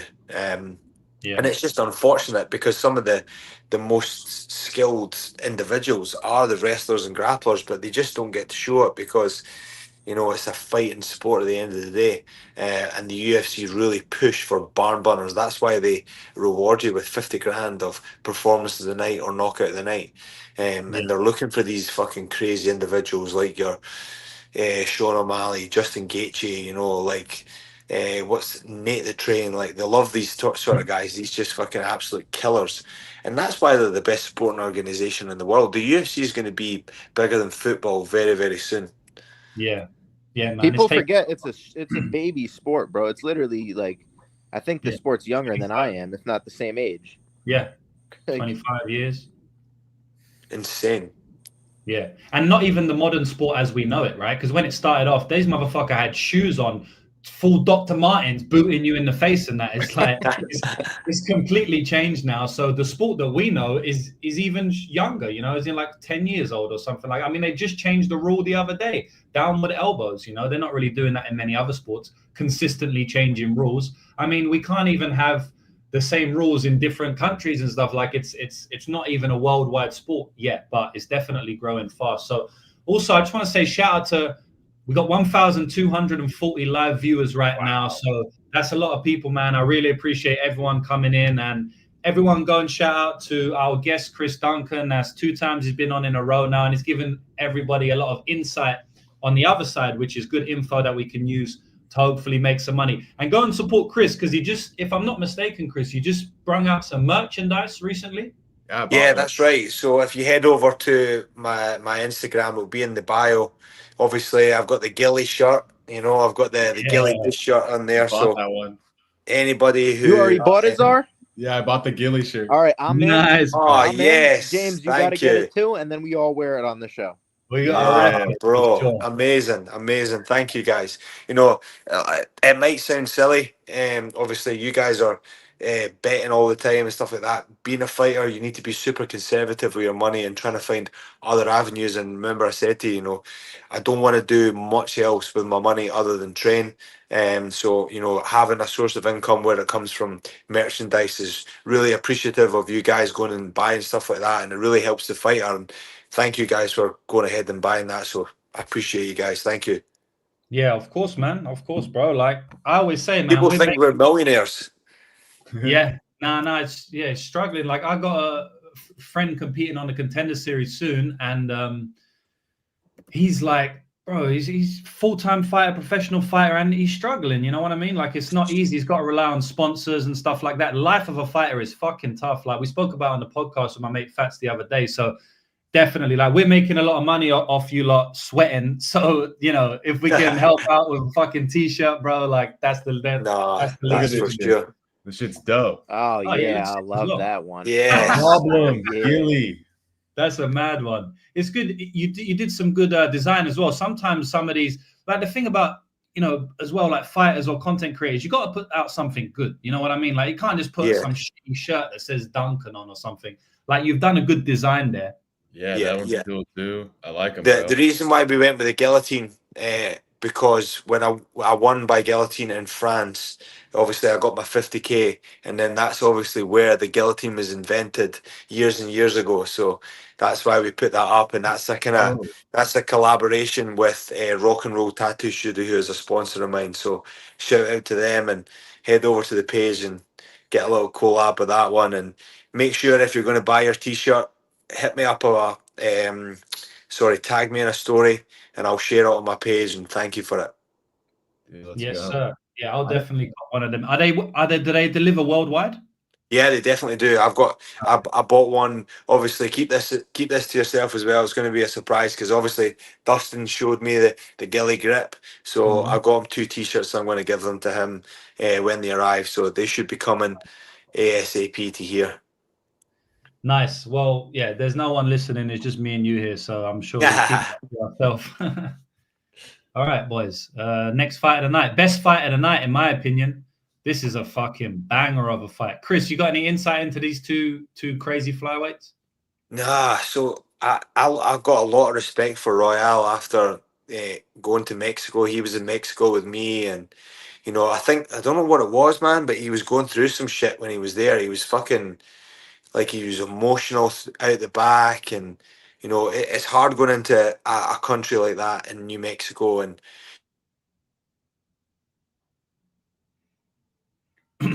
Is that me or is that Chris? Oh, is that? I don't know. I thought it was me. Fuck. Nah, that's Chris. Fuck. Maybe his phone's turned off or some shit. No. He was going in right then. Chris, I don't know if you're here, but if you can hear us, maybe like leave and then come back to the same I want to link. hear that story, bro. I know. I want to know why Royval was being all emotional. I think his phone died, bro. Probably, bro. No. Probably. He's Chris, back, you're back. Oh, he's baby. back. He's back. Let's go. Hello? You there, Chris? What happened? Chris, we can see you if you can hear us. I don't think he could see us or hear us. Fuck. All right, I'll move him because if you don't know, he's on screen. You might Okay. pick his nose or something. We don't want that. But yeah, we can. I'll just text him. He'll come back. Yeah, text him. I feel bad. No, I definitely want to hear that. He was about to go in, bro. I know, bro. Yeah, And- take this one away. This is a great fight. Oh, Chris has popped back now, so we'll see. Chris, you back now? sorry, Let's go. guys. All good, You're bro. Good. He was about to Don't know go what- in on the Don't know story. what happened there. Yeah, so when we were in Mexico, he was pretty emotional at the back, and I was like, shit, this guy's in for a tough night going out to that hostile crowd. And he pulled out of the bag and fucking went for it, and I got a lot of mad respect for him fighting Brenda. He fought who did he fight again in Mexico? Brandon Moreno? Brandon Moreno, yeah, that's correct. And he done so well, man. So I got a lot of respect for him. And then obviously the other guy, he fought in Noche, and he had a really good fight on there. He's fast, slick. It's such a good fight. Like you say, probably one of the best fights on the card. Yeah. I honestly think it's number one for me, man. I mean, you can argue there's higher level fight, like Charles and Ilya are a higher level, but in terms of entertainment value, these guys are the fucking truth. And I got a lot of respect for Royval as well, because he won me one of my biggest cashes ever on that fight you're talking about against Brandon Moreno. Him to win via decision was 9-1, Chris. So plus 900 to win via decision against someone like Moreno, who's a tough motherfucker. Like what you're saying about the odds being wild. Every week we get a crazy one like that. Last week we had co-decision plus 1,000. And it was the last leg of the parlay to hit for 50 grand just off $500. So he won me 50 grand, man. So if you ever see him, definitely tell him thank you from me. But yeah, this is a great fight. Look, I'm going to lean Royval in this one. I just feel like the high-level experience has to matter at some point. Joshua Van stylistically is a motherfucker and can beat anyone in the division. His takedown defense has improved massively, as you've seen against Tatsuro Taira, Cody Durden, and, multiple fighters he's fought at the UFC. No, Ray Saruya, you mean, bro? Yeah, sorry. No, you're good. You're I'm good. going to call me racist and that. Look, Ray Saruya, Tatsuro Taira, I'm sorry. Yeah, whatever, Ray Saruya. But I think he's improved his takedown defense a lot, right? So, man, if this guy's got elite takedown defense now, motherfuckers are going to be in trouble because he's got some of the best boxing I've ever seen in the division. He reminds me of Jack Della Maddalena, the way he rolls with shots and throws in combination. I'd say Jack, him, and Ilya are probably some of the, maybe the best boxing in the entire sport right now. Joshua Van will throw a 7-punch combination, which you just don't see in MMA. You just don't see it, right? And he makes it work for him. I think he's got pretty good power as well. Like he definitely goes to decision multiple times and he hurts people, but the killer instinct is a little bit harder at flyweight, like to actually put some away. You can drop people and, To actually finish is obviously a little bit less because of their size, which makes sense. I think that Royval can match Joshua Van on cardio, can match Joshua Van on output. And those are two of Joshua Van's biggest weapons, right? So if you take those weapons away, the fight becomes a lot closer, just like the Charles Johnson fight. He could match him on output and cardio. And we saw it was 1-1 going into round 2, 2-0 on one scorecard, 2-0 on another. He did get knocked out in that fight. Look, knockouts happen, but Charles Johnson doesn't have great power. So I do think he can be cracked. He got dropped twice by Kevin Borjas. So he has been dropped multiple times. He shots multiple takedowns as well, Joshua Van. Everyone thinks of him as this boxer, but if you go and watch tape, you will see he's shooting multiple takedowns on multiple different fighters. And we know that Brandon Royval has that crazy guillotine. And I want to shout out my amazing video editor, my man Ryan Bluntforce, who sent me he bet on Brandon Royval by sub at like 10-1 earlier in the week. I love that. Yeah, bro. Yeah, I haven't played it myself. But I definitely think it's live. Maybe Royval hurts him and he shoots into a takedown, just like Kai Kara France did. Who's now fighting for a title. So, Royval is beating the best of them, guys who fight for the title. So, yeah, that's my take on the fight. I lean Royval here. I think Royval will get the job done, but it's a fucking sick fight, man. JB? Bro, I was going to say the Chairez fight, too. He got hurt by Chairez with like a spinning back fist. He was in the pocket. He was hurting Chairez bad to the body. Like, we all know Van has the nastiest body work. But then he gets hit with that spinning back fist. Like, he can be hurt. And when he gets hurt, we saw what he did in the Chairez fight. He shot. He wound up in a guillotine. And, yeah, Chairez didn't finish it. But he also was fucking hurt to the body. He probably didn't have enough energy to finish it.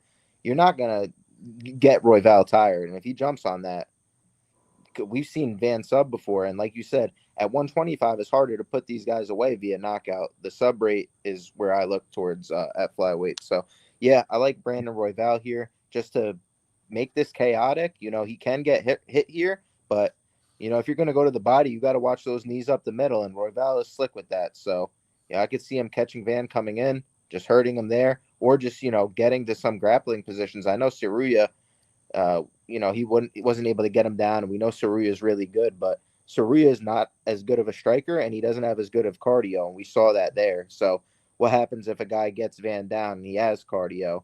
He's able to grapple with him. We don't know. We just really don't know. Bunez was able to take him down past right to side control. I believe he even got to the mount there. So, yeah. Van, though, if he's able to hurt Royval, he might be able to jump on him if he smells blood because he has nasty ground and pound. We've seen him hurting Silva multiple times in the last fight. So, yeah, I played some Royval, though. I think experience matters. The short notice, now he has to go to Vegas. Now he has to take all these, like he's doing the scanning thing for UFC 5. It's just so many extra things now that he has to do in the short period of time. And I also question the activity, right? Because it's like, yeah, fighting often is good, and he's young, he's 23, but eventually, what point does it wear on you? Like, he didn't look like his best version in the Chairez fight, in my opinion, and it was 2 weeks' notice. So who's to say he might not be the best version of himself here? Now he's coming in against the hardest opponent he's fought. Could be problems. So, yeah, I like Royval. I got him at slight dog money, and I took the sub to it, like plus 900. Yeah, nice, bro. Nice take. And, you mentioned the sub. And, bro, Royval's a guillotine specialist. And what is the sub that becomes available if your fighter is hurt and shoots? It's the guillotine, It's the front headlock or guillotine, most likely guillotine. And, yeah, bro, don't be silly. And Royval's not silly because he will fucking jump on that thing instantaneously. He did it against Matt Schnell, guillotined, and he also did it against Kai Kara France, who I said is fighting for a title. So these are elite fighters he's doing it on. He's not just subbing bums. So Joshua Van better be careful. How I like to play the game is if I'm thinking it's even stylistically, to which you could argue here that this is like a stylistic, beautiful match. It's probably even to some degree. But then I like to lean on all the intangibles. Joshua Van is cutting weight for a second time in 4 weeks here. Chris spoke earlier about cutting weight multiple times back to back, and it wasn't over a 4-week period, obviously shorter, but still 4 weeks is, yeah, look, it's fine. He thinks he's all right, but it's still not, it's not optimal, right? And it's like going to it'll take his toll, whether he's cutting 5 pounds or 10 pounds, it's going to take his toll on his body. And, if he's fought already as well, that flyweights, featherweights and lightweights tend to cut the most weight. It's just, it's facts. The UFC PI told me that. Flyweights, featherweights, and lightweights cut the most weight in the UFC. That's interesting. I honestly wouldn't have thought that. I don't know why that would be, but dude, yeah. The one last thing I wanted to say is like these Texas motherfuckers they're never afraid to fight, bro. You know, and I think that's something like Pineda must have just instilled in them because like Aswell, he just showed up on like what 2 days notice. Like they don't care, bro. Cameron Smotherman showed up and had a good fight against Ricky, bro. So these guys show up regardless. And the other thing I'll say is they love the hands. These guys ain't a big fan of the grappling, so who knows what his like real jiu-jitsu level is at, you know? Like who's the best guy he's training with in the training room? It's got to be Pineda, right? And it's like how many actual reps is he getting versus real flyweights? I don't know, man. I think Royval's fucking slick with the jiu-jitsu, bro. Yeah, I think there's a big level difference in the jiu-jitsu. It's just can he get it there because he ain't got the greatest wrestling. But Joshua Van's got taken down multiple times in the UFC. Ray Saruya got him down and controlled him for a bit. He just got beat the fuck up outside of that. So like it doesn't even really matter. But he still got him down, man. And Royval, in my opinion, a lot more dangerous than Ray Saruya and way more proven. So Czar, take us away on this one, bro. What do you reckon? Yeah, I think the club and sub for Royval is really live. So yeah, just to play like a little bit of both sides, like I do think, you know, what you said with the Royval thing is very true. Like Van relies on people, you know, breaking kind of late and, you know, taking over with the cardio and the volume. But I think you could say the same thing for Royval and Van matches that. Yeah. I just think, you know, Royval's a little bit more durable, a little bit more proven. And, you know, and then you can say Van, like, you know, cleaner boxer, probably land cleaner, big moments for the judges. So I think if it goes to the judges, it's going to be really close. The one thing I do think the market's wrong on is like the finish only is like minus, it's pick 'em. So that's a clear Royval bet to me on the finish only side. And yeah, I took a little bit of Van money line when he was like plus 110 for 115 because I thought it was 50-50. Then I saw the props come out and I was like, dude, I wish I could, you know, I don't regret taking that bet, but I wish I could just, you know, hammer these Royval props and root for Royval because, dude, the ITD plus 375, sub 900, I'm on both of those pretty big. And I don't think he has to get it to like, you know, wrestle him, you know. I think he could hurt him on the feet, get sketchy, and you could find him in a front choke. So I'm on Royval ITD pretty big. I'm on the sub pretty big, and I have a little bit on Van at plus money. And then I really like Royval finish only at Pick'em minus 108. Clip that. Yeah. Nice, bro. It's such a good fight, man. I can't wait for this one. I'm hyped. And like I just do want to say, because, you know, you said you could say the same for Van with his output and cardio. Like Van's got a lot of advantages in this fight as well. He's the much slicker boxer. There's a big level difference on the feet here. There really is, right? But we've seen time and time again where even if there's a level difference on the feet, if you put yourself in a position to be hurt, you can get hurt by an inferior striker, you know. So Joshua Van, in my opinion, is a better striker than Charles Johnson, but he got knocked unconscious. Well, it wasn't unconscious. He got knocked out badly by him. So, you know, he's going to put himself in the danger, but he is the much better striker. He's going to find his shots way better. He's calmer in the pocket. I think he's going to hurt Royval a couple of times, but yeah. Maybe write down Royval for me and whatever else you boys want. Sure. I mean, Kai was the better striker. He still got subbed, you know? Yeah, and he got subbed off a drop, right? So the sub only came from the striking because he spinning elbowed him. So he knocked down and a much better striker and then subbed him. So yeah, it's not really always about who's better technically. There's so much more that goes into it. Yeah, that's why I like, you know, I think Van's a better striker, but I think the finish only is Royval because just, you know, it's not all about who's a better striker. It's like this guy in the comments, wake up and do your homework. All right, I guess we got to wake up and do our homework, bro. We've been only crushing this year, fucking on an absolute roll, but we got to wake up and do our homework, guys. Yeah. I also saw one guy saying, like, shout out to him. His name is like just_Alex. He's like telling the new viewers, which I want to do too. Like, there's a bunch of viewers in here because we got Chris Duncan in the house, which is thank you, bro. Everyone give Duncan some love. We have a bunch of new viewers and they're asking, like, oh, do they bet every single one we write down? And do they just bet the parlays? Like, we're just writing down, you know, stuff we like. We're not betting every single bet. And the parlays at the end are for fun. Don't hammer them. They're degen parlays. And he also mentioned the real juice is in the breakdowns. If you want to make some money, you watch the show and, you know, you get to pick our brain and see what we like, and that's where the real money's made. Yeah, that's a good shout out because I always forget to do that. And then we get, if there's 1,300 people, there's obviously going to be a few people that, just bet the parlays at the end. But boys, listen to our breakdowns and make your bets off that. Don't bet don't just put all your money on the parlays at the end. We're just being degenerate. We're having a bit of fun at the end, which I can't wait for. We got to get a Chris Duncan parlay as well, which is going to go. Oh, massive. yeah, let's go. James Krause. No, I'm just kidding. Lock me up. Chris, my man Daz Files is saying, do we buy the shirt from Fanboy MMA? Is that who you're selling your shirt with? No, I do it through the Problem Store. Fanboy MMA is no more. I'm doing my own one. So it's the Problem Store. It's in my bio. If you go onto it, click on my bio and it'll click on one of the links and it'll take you to the Problem Store. Okay. Link in bio, yeah. Let's go. Yeah. Wow.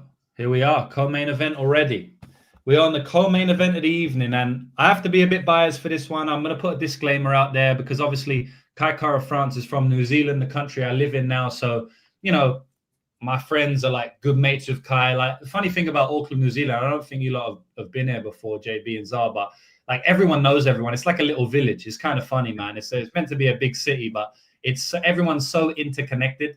And so I'm always going to rep for the Londoners. I'm always going to rep for where I'm from and where I live right now. I'm always going to pay respect. So I'm rooting for Kai here. I really want him to win. Do it for New Zealand.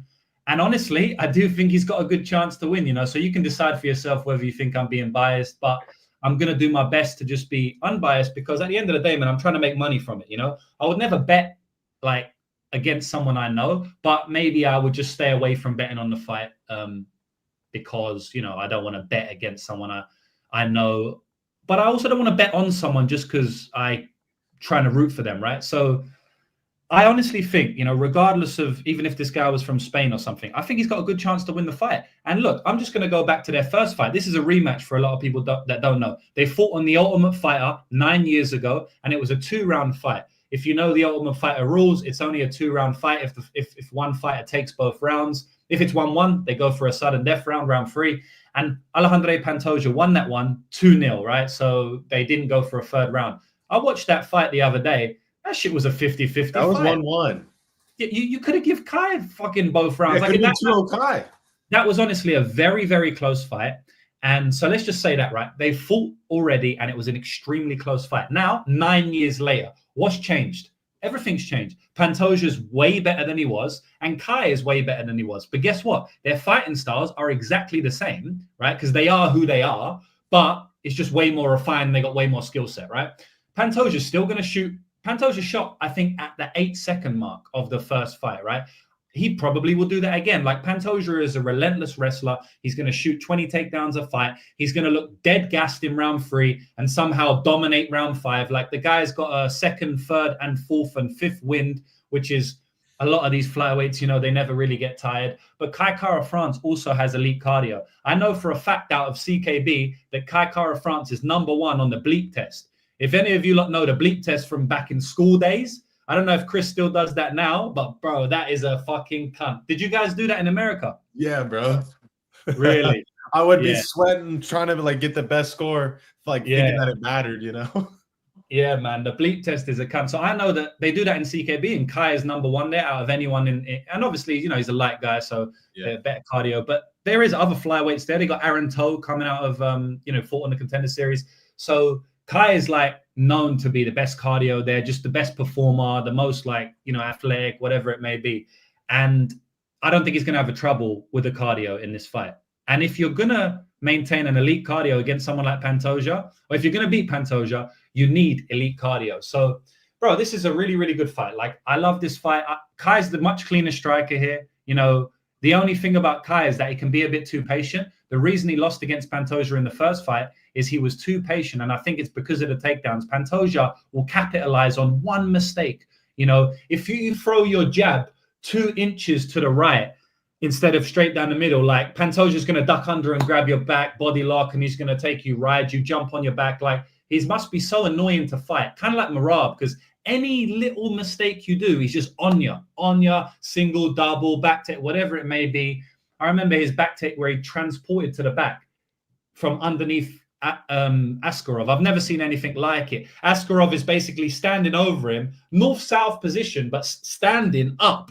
And somehow, from laying on his back, north-south, he transports underneath Askarov's back, levitates onto Askarov's back and takes his back. Like, it's the craziest back take I've ever seen. So this guy is, elite with his jiu-jitsu, one of the best rear naked chokes in MMA history, in my opinion. And he's done it on multiple guys, including on Royval, who we just spoke about. So, look, this is a great fight, boys, but I honestly think it's closer to 50-50. So I'm going to go with my man, Kai Kara France, as a massive underdog, plus 225. I think he's come down now. Alejandro Pantoja is 35 years of age, and I don't think he's going to be doing the thing at 37. So we're in the last 1 to 2 years of his career, and I think Kai is he's about 32. I think he's coming into his prime. I think he can get this one done. Chris, what do you reckon about this one, bro? Great fight in flyweight. Yeah, for sure. Obviously, Pantoja is a teammate of mine, but if anything, I think this is the best flyweight fight they could have. I think Kai Kara France is, if not next in line, this is the fight that should have happened before Pantoja fought the Japanese kid. Like, Kai Kara France is on a tear and probably one of my favorite flyweights to ever watch. Obviously I'm going to have to go with a teammate of mine just because he's my teammate and I see him every single day. So, similar to what you're going to say, but like you say, man, they're both crazy different skill sets. Kai Kara France is a switch hitter. He likes to switch from both stances, but then you've obviously got the margin for error. Pantoja is going to body lock you, take you down, take your back, and choke your lights out. He's so good at putting that body triangle on. It's unbelievable. One of the most exciting flyweight fights for a long time. Like, I thought this fight should have happened a long time ago. Even like I said before, the Japanese kid got in it. But yeah, I'm going to go with Pantoja on this one, and I'm going to go with decision. Nice. So you think that Kai may be able to defend the rear naked choke? Because Pantoja is going to be going for that. I think it's going to be a kickboxing fight, Okay. I think Kai Kara France is obviously up the level so much, but there's going to be takedowns at some point, I'm sure. But I definitely think he's not stupid. The guys that sit kickboxing, they're not stupid either. They're going to be doing bad position rounds. They're going to have guys starting on Kai's back, and I'm sure he's going to be proficient when it comes to defending the neck. And it's really exciting to watch these guys go at it. Yeah, so you say you see Pantoja like every day in training. Is he just choking motherfuckers out all the time? Like, you must watch his back takes and stuff. And do you take something from him? Like, have you ever trained with him? I know he's obviously much smaller, but you can still take maybe some techniques and stuff like that. He's just so high level. I would imagine that being in the training room with him, you just get a lot of that by osmosis. He's very he's quite impressionable in the sense that, like, I see him training and I try and copy what he does. He always goes with the best guys in the room, and that's what I try and do. I go with Moicano, I go with Grant Dawson, I go with Dustin. What can actually go wrong with that? Like, absolutely nothing. It's putting the work in. Like him and Kyoji, Kyoji Horiguchi, who's just been re-signed to the UFC. They're the two best flyweights in the gym, and they're always going together. They're going to cross paths at some point, but they know that if they train with each other, they're going to beat everybody else in the division. And I think it's head to head with them right now. They're so good with each other. They're friendly. They fuck around in the gym, and it's really great to see. And it's actually like, it's quite impressionable in the sense that, listen, I'm training here, and my opponent's literally that next door. Like, I could literally bang this wall and he would hear it, and it's good to see that these guys will potentially fight down the line, and they're still training together. Yeah, that would be a crazy one, man. Sometimes I hear that stuff and then I start to think like, fuck, mate, if they're training every day, maybe it's just like fate that they're going to fight for a title, which is not good if I got a bet on Kai Kara France, but I don't know if fate's a real thing, man, maybe. But yeah, Zar, what do you reckon about this one, bro? I'm just going to nip to the toilet, guys, okay? Yes, sir. Zar, you're on mute. My bad. I think this is a great fight. Like Chris was saying, one of the best, title fights I can put on. I've been waiting for this one. Because I feel like Kai's kind of a bad matchup for Pantoja, bro. I was gonna bring up that, that first their first fight, not saying like, oh, it's gonna look like that, but like, dude, that's just like their styles aren't any different. And like I think it'll be a rerun, bro. It'll be a rerun.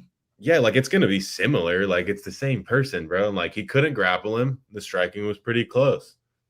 Like Pantoja was shooting. Second round, he's like, fuck, I can't grapple this dude. Like he shot once or twice, but I don't know. I thought that was 1-1. I think we should have seen a third round. That was kind of some bullshit. But Kai's like exactly what you want against like a really good grappler, like super hard to take down.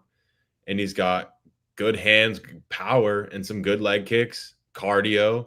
Like, I'm not saying he can't take him down. And like, if he gets him down, he's probably going to get the back and it's probably going to be sketchy, but it's going to be hard to get there, bro.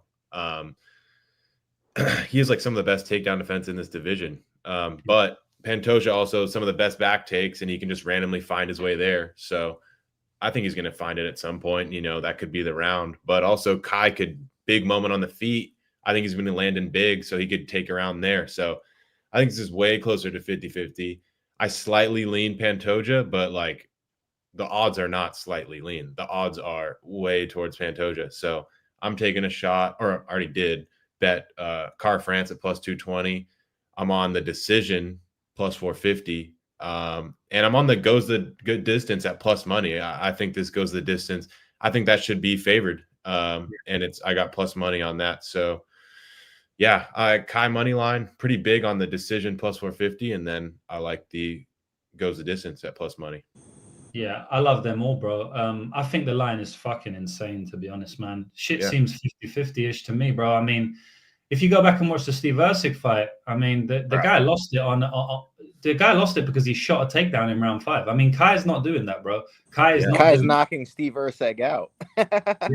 Kai's not shooting for no takedown. So he lost it on a bad attempt in round 5, and I think Kai's definitely higher level than him. And Steve was coming in there on his 4th UFC fight, fighting for a title, 9-0 or something silly like that. He just didn't have the experience, and it showed later in the round. So I don't think Kai's going to make those mistakes. Yeah, I have that written down. Like he's not going to engage in the grappling. He's going to be super anti-grappling. Not like Erceg, Royval trying to choke him out, or Moreno grappling him. I just don't think Pantoja's really covered the like minus 250. Maybe, I mean, obviously Asakura, but he wasn't proven at that level. But maybe the Royval, the second fight, but I don't know. Not against Moreno, not against Erceg. Those are 50-50 type fights. And those guys were engaging in the grappling. Kai's going to be, shutting down the grappling. Flores, lava, let's throw hands. It's going to be a great fight, and I think it's going to be close. And I think it's going the distance. JB? Yeah, I mean, look, at the end of the day, you're giving me the younger guy, more fights, 88% takedown defense, so he defends well what Pantoja does. He has had his back taken before. We've seen him in deep rear naked chokes where he's fought out of, so the guy has good sub defense. But then again, on the other end, you could say like he's never had somebody at the level of Royval on his back, and if he's giving up those positions to those guys, that could be a problem. But I'm willing to find out. I think he's the guy that hits way harder on the feet. Durability. Obviously, Pantoja's never been finished before, but I don't think it's out of question for him to get cracked by Car France. He's one of the legitimate hardest hitting flyweights at this weight class. So I'm on the other side. Maybe I feel a little foolish now because you made some good points on the decision. I'm sure you'll have some backlash, but I think Pantoja's hittable, and I think this is the hardest hitter he's faced, like almost by far. So I took some KO. It was a different number, though. I got plus 650 when it was out there. I thought that was fine. He's going to have 25 minutes, in my opinion, to find the kill shot. And it's hard, though, to see it, though. I get it because Pantoja has been durable, but he is 35 now. He's getting up there, and everybody's chin goes at some point, man. So I do think Kai can hurt him. On the just money line side, I think this is absolutely stupid, man. How can you give it maybe minus 150 Pantoja? He's got the grappling upside, but if this is just a pure striking fight, I don't see how he can cover. So if you think this is going to be just kickboxing, I would be taking Kai all day here. Yeah, minus 150 is fair, but they got 250s and stuff. It's just silly. So maybe write down Kai for us. And yeah, I don't know, but I think decision, to be honest, bro. No, I get it, dude. And you know what?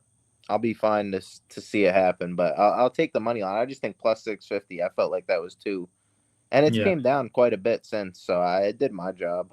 If you add the GTD for me as well, because I mean, Pantoja he should be he could easily win the fight, right? His favorite. Yeah, definitely. Like I can't argue that one at all.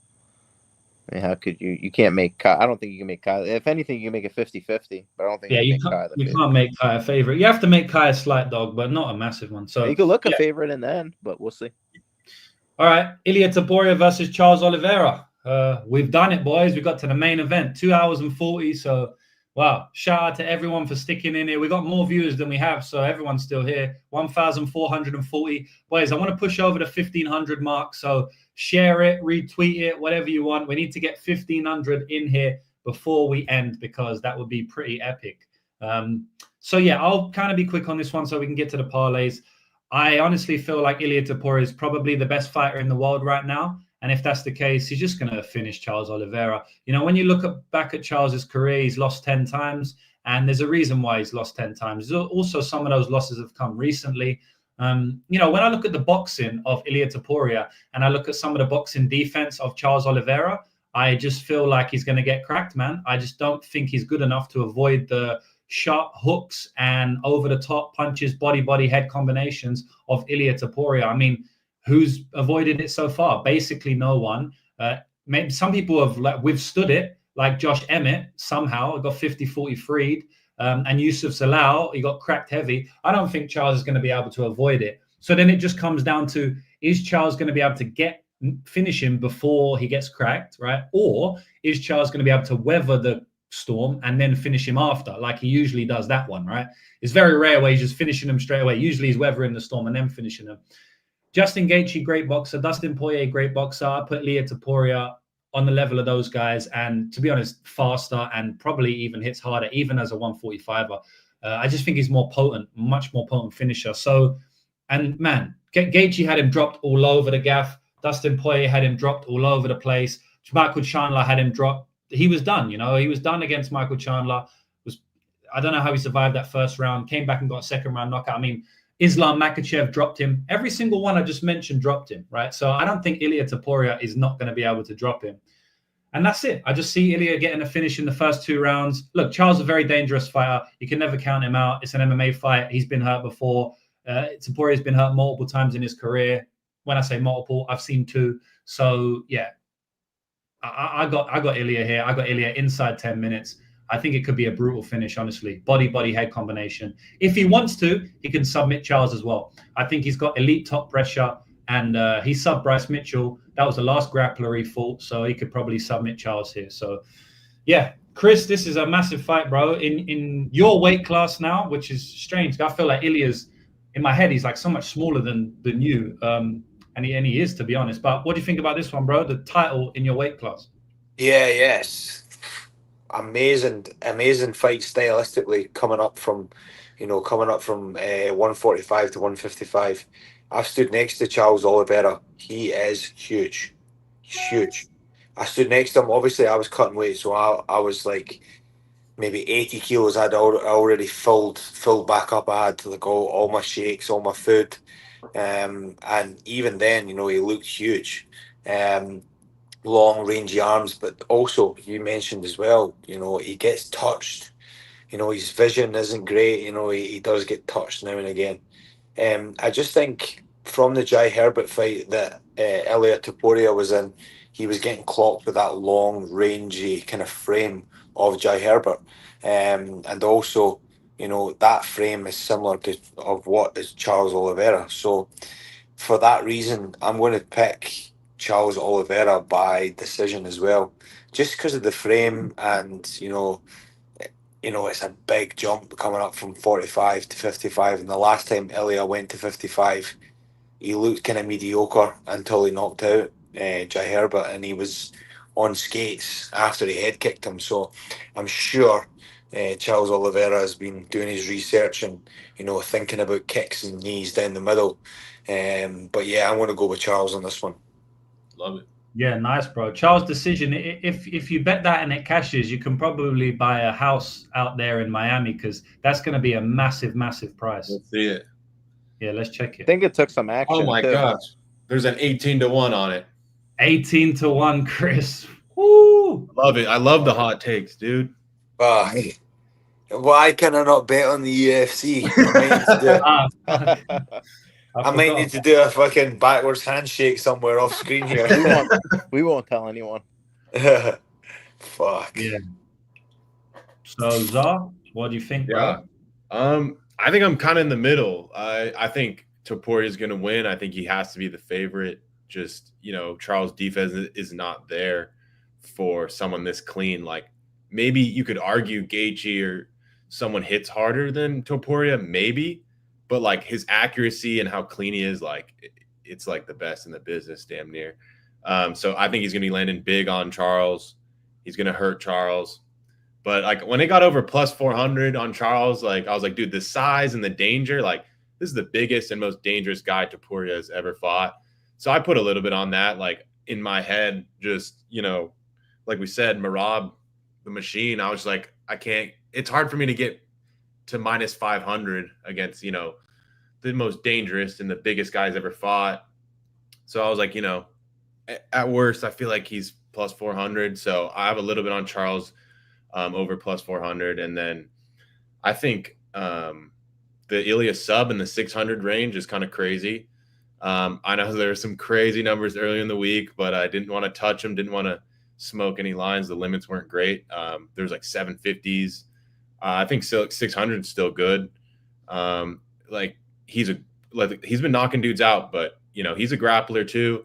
Oliveira's been submitted just as many times as been knocked out, and I'm not saying he can't be put out cold, but like he's had 3 TKOs and 1 injury knockout. Like I've never seen him get put out, and he likes to drop to his back and let you get on top of him. So the club and sub, I think it's more alive than the market thinks. Obviously, I'm favoring knockout by a lot, but yeah, I think the value is. I don't think you can lay KO. I think you lay ITD or you lay, and sprinkle sub.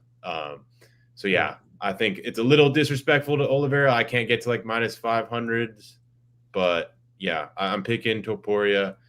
But I think I'm a little bit biased because I'm a Charles fan, but I think he's got a plus 400 floor. Yeah, nice, bro. So JB, take us away, bro, and then we'll get to these parlays. I'm gonna get that Charles card, bro. You already know it, bro. Me and my guys are in the DMs. We've been talking about some sports cards. Yo, guys, in the comments too, let me know if you guys are interested in like sports cards just in general. I don't know, because I have a bunch of them. Me and my man Czar were talking about it. So if you collect sports cards or UFC cards specifically, just let me know in the comments. I'm interested. But on this fight, man, I'm going with Topuria. And I was talking with my man Liam about it a little bit earlier this week. What's the difference between Topuria and these other guys that Charles is getting hurt by? Justin Gaethje? Maybe they would jump. Topuria doesn't mind to jump into the guard, or he just hits exactly too precise. Yeah, exactly. Well, that too. But you know what? He's willing to go to the ground, and Islam was willing to go to the ground after your. And I don't think that's like I know Islam's got a crazy squeeze, bro. It didn't take much. Once you hurt Charles, he can start to wilt. I know, the guy's he's proven he's not a quitter, but if you give the guy a chance to recover, yeah, of course, he's going to come back into the fight. But if you don't give him that chance to recover, I think you could finish him, or I think you could tap him out. So, yeah, I like Ilya to hurt him at some point in this fight. We've seen it time and time again. Even Chandler had him hurt. One of the greatest fights I ever seen. Had him in a ghillie. So I think that Charles can be finished in a multitude of ways here. Moneyline, I don't blame you, bro. And your boy JB, he's creating all the sayings, and everyone's gonna start to take them, bro. Everyone's smoking on the pack all of a sudden, and then we got the Merab bet now. I love it. The Merab brain. That's flattery. That's flattery, bro. So maybe write down some like under 1.5, under 2.5, Ilya 1-2 type things, ITD, just for me. Yeah. And damn, there's a plus 135 on the under 1.5. It's kind of nuts. Yeah, right. A couple of those. I like 1.5. I like the 2.5 total. We'll see. Just for parlays, we'll see how it goes. Chris, I'm interested to hear who you would rather fight. Let's say, if you beat Rebecca, you're getting a contender, you're getting a top 10, top 15 fight right then after. Then it's 1 or 2 fights away and it's a title shot, man. So things move fast in the UFC. If you could pick one fighter to fight, is there anyone you would prefer to fight outside of Charles or Topuria? In the top 15 or just not like for a title? So if you get a title shot and one of these 2 guys are still got the belt, like is there one you would prefer to fight over the other? I think each obviously provide their own skill set that is like I'm a big believer in like I'm always scared to fight regardless of who I fight. And I feel the preparation down the 8 weeks of very similar to what you guys are studying fights, looking back and figuring out what's going on, similar to what I do. I come in and put the work in 8 weeks down the line, and maybe I felt scared at the start, but when the curtains are drawn and I'm just about to walk out and the UFC shout 5, 4, 3, 2, 1, walk, and you've done everything you possibly could in that training camp, that's where your confidence builds. And that's why the team, American Top Team here, are the best in the world, because they're coming up with strategies and they're using your skill set to your advantage. So, I've never turned down a fight in my life, and I never will. If the UFC put a name in front of me, I'll knock them down, and it's just the way it is. Your preparation should build you confidence, and I think that's the kind of the will of the fighter, if that makes sense. I would never have a preferred opponent. Hey, listen, I'd like the easy one, but who's the easy one? You just don't know who the easy fight is. No. And that's the UFC for you guys. It's insane. Yeah, it's like the easy fight for you might be a hard fight for someone else and vice versa because of styles. Yeah. But then also the easy fight for you might be Topuria on one day, and then on another night, he might be the hardest fight of your life. Just depends on who shows up on the night as well, right? So it is hard. You're telling me. Yeah. And, I've heard that question asked a lot, and I was interested to hear how you asked it, because some fighters are approaching it from the perspective of like legacy. I want to fight Ilia Topuria because he's never been beat, so I want to be the one to take his O. And then some fighters are just like, this fight will be a better stylistic matchup for me. So, I'm just interested to hear how you approach it. But you're basically just saying like, look, whatever, it is what it is. If I fight for the title, it doesn't really matter who it is. Yeah, I think your path is set out by the matchmakers, and it's your job to problem solve. Like a lot of the coaches here were speaking to me and like, like a southpaw, obviously Dustin's got his own fight. I'm completely different from Max, so I can't just train with Dustin all the time because he's southpaw and I'm orthodox. It doesn't really work like that. So I said that to my coaches as well. They were like, we've not really got a southpaw guy, but we've got this guy who can switch a little bit. Let's do that. And I'm saying it's not so much the stance or the skill set the guy provides, it's the problem solving within the fight itself or the spar itself. So that's my job, to be able to think in high stress situations. And just because he stands with his left hand back or his right hand back doesn't really matter. I'm still going to crack it. So that's the kind of problem solving that I've brought to the kind of table when it comes to fighting. I think that's what you need to do, because there's no one going to be able to simulate your guy perfect. Yeah, bro, makes sense, man. So boys, is everyone gave the take on the thing? We can go straight to the parlays if so. Yes, sir. Let's go, man. Duncan parlay. Let him. Yeah, of course our guest has to go first. Absolutely. What's your favorite bets of the card? So just put a couple of bets together, maybe 2 bets, 3 bets, whatever. Dude, 2-3 favorites. He sounded really confident in Slava round 2. Yeah, I'm going to go with a crazy parlay here. I'm just going to quickly get up on my the kind of fight card here for a second. Yeah, you can scroll up too to see what we wrote down. That way, you go back and you kind of look it over. So I think I'm going to go for Slava round 2. That was a good one, because obviously it's like a and I think I'm going to put on. See here. Oh my god, dude, this is already gonna be massive. This hits, dude. bro. Oh fuck. I was thinking Slava round 2 also. It's pretty dope. Same. Right. Problem parlay. Yeah. Whoa. The Slava problem round- parlay, yeah. Oh, I love it. Slava round 2, man. I love Diniz round 2 also, man. I might play that myself. Let's go. I'm going to go with Slava round 2. Then I'm going to go Moicano by sub. And then I'm going to go Oh my with god. Charles by decision. Let's go. That's a retirement parlay. You can call that I'll a put retirement. $100 on that. Yeah, Yeah, you retire your next fucking 3 generations. What is that? You can see I bet with my heart and I don't really bet with my mind. Honestly, these aren't bad bets. Like, also, if you played all of them separate, I wouldn't call you Yeah. you're a lot smarter than a lot of fighters. That's what I'm gonna say. You're sharp, bro. I like that. Let's see what the odds are. Ready? This Yeah, is going to be add that fucking up. insane. Oh man. This is a JB parlay right here, dude. Is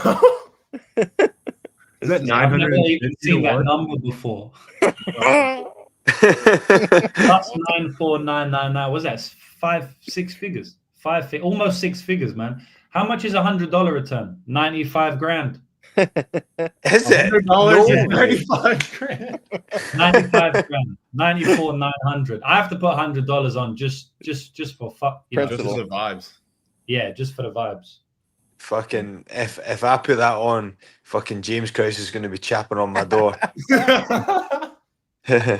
I'll put that on, bro, and maybe I don't say it on the show, but I'll put that one on, and it's your parlay. You know, you gave it out. So, we'll do something. We'll do something. Oh shit! Fucking hell, man! If that comes through, I'm going to fuck it. If that comes through, I'll shit in my hand and clap. All right, someone's definitely gonna clip that one up, bro. I got it. I'm on it. Oh fuck! Appreciate you, bro. Yeah. Well, yeah, man. If you want to hang while we make our parlays, you're more than Yeah, welcome. go for to, it. bro. Go for All it. right, Yeah, go for awesome, it. I man. bet. Who's up next? Are we going? You go, with, JB. I know you're feeling some already, so you might as well get in there, bro. Ooh, I think I might steal my man's leg here. I think right. I'm gonna steal Slava round 2 plus 900, and then I'm gonna just round 2 it up with my guy Diniz. Round 2 That's the Diniz, beautiful, like, bro. come on, baby, come on. We had the KK parlay. Now we got the 2-2 parlay, and I The think 2-2. this is gonna be the redemption. We need revenge this week. That was a robbery. And then everybody, when we hit this parlay, what I need y'all to do, first of all, like the video. Second of all, subscribe to my man James' channel. Third of all, make sure you go follow Zara on X. You go follow, or whatever social media, Lucrative, Chris Duncan as well. And then when we hit this parlay, when we hit all of these parlays, you're going to go to my man Chris Duncan's website. You are going to buy the guillotine shirt, and then we all going to be here next week. Let's go. Oh, happy. Bro,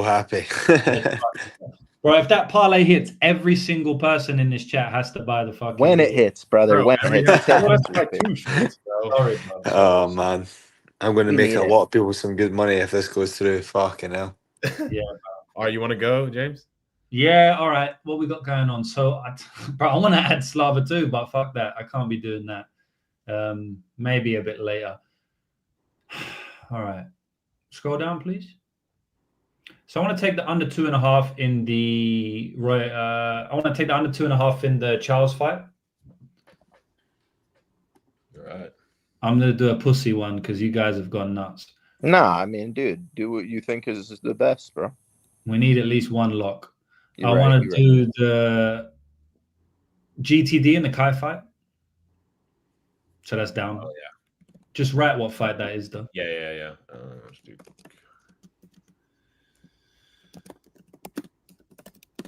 All right, goes distance so people know what's going on.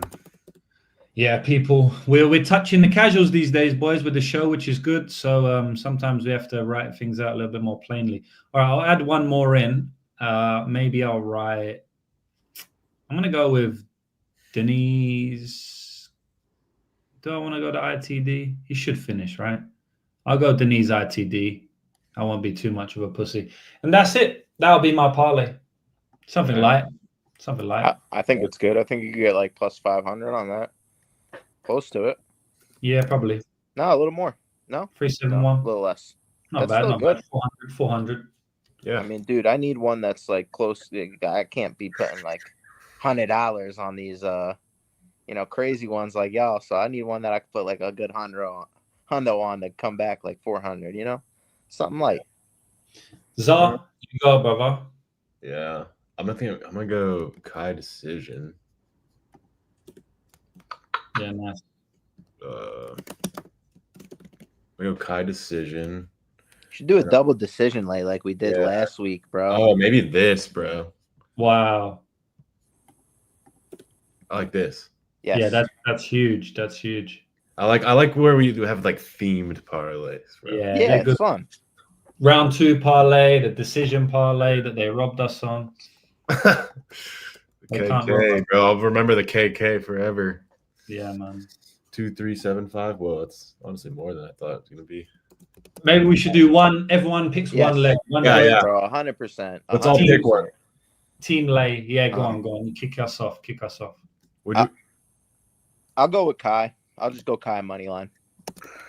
All right. A bit crazy, but All right, Chris. What do you want? Fuck. The pressure's on.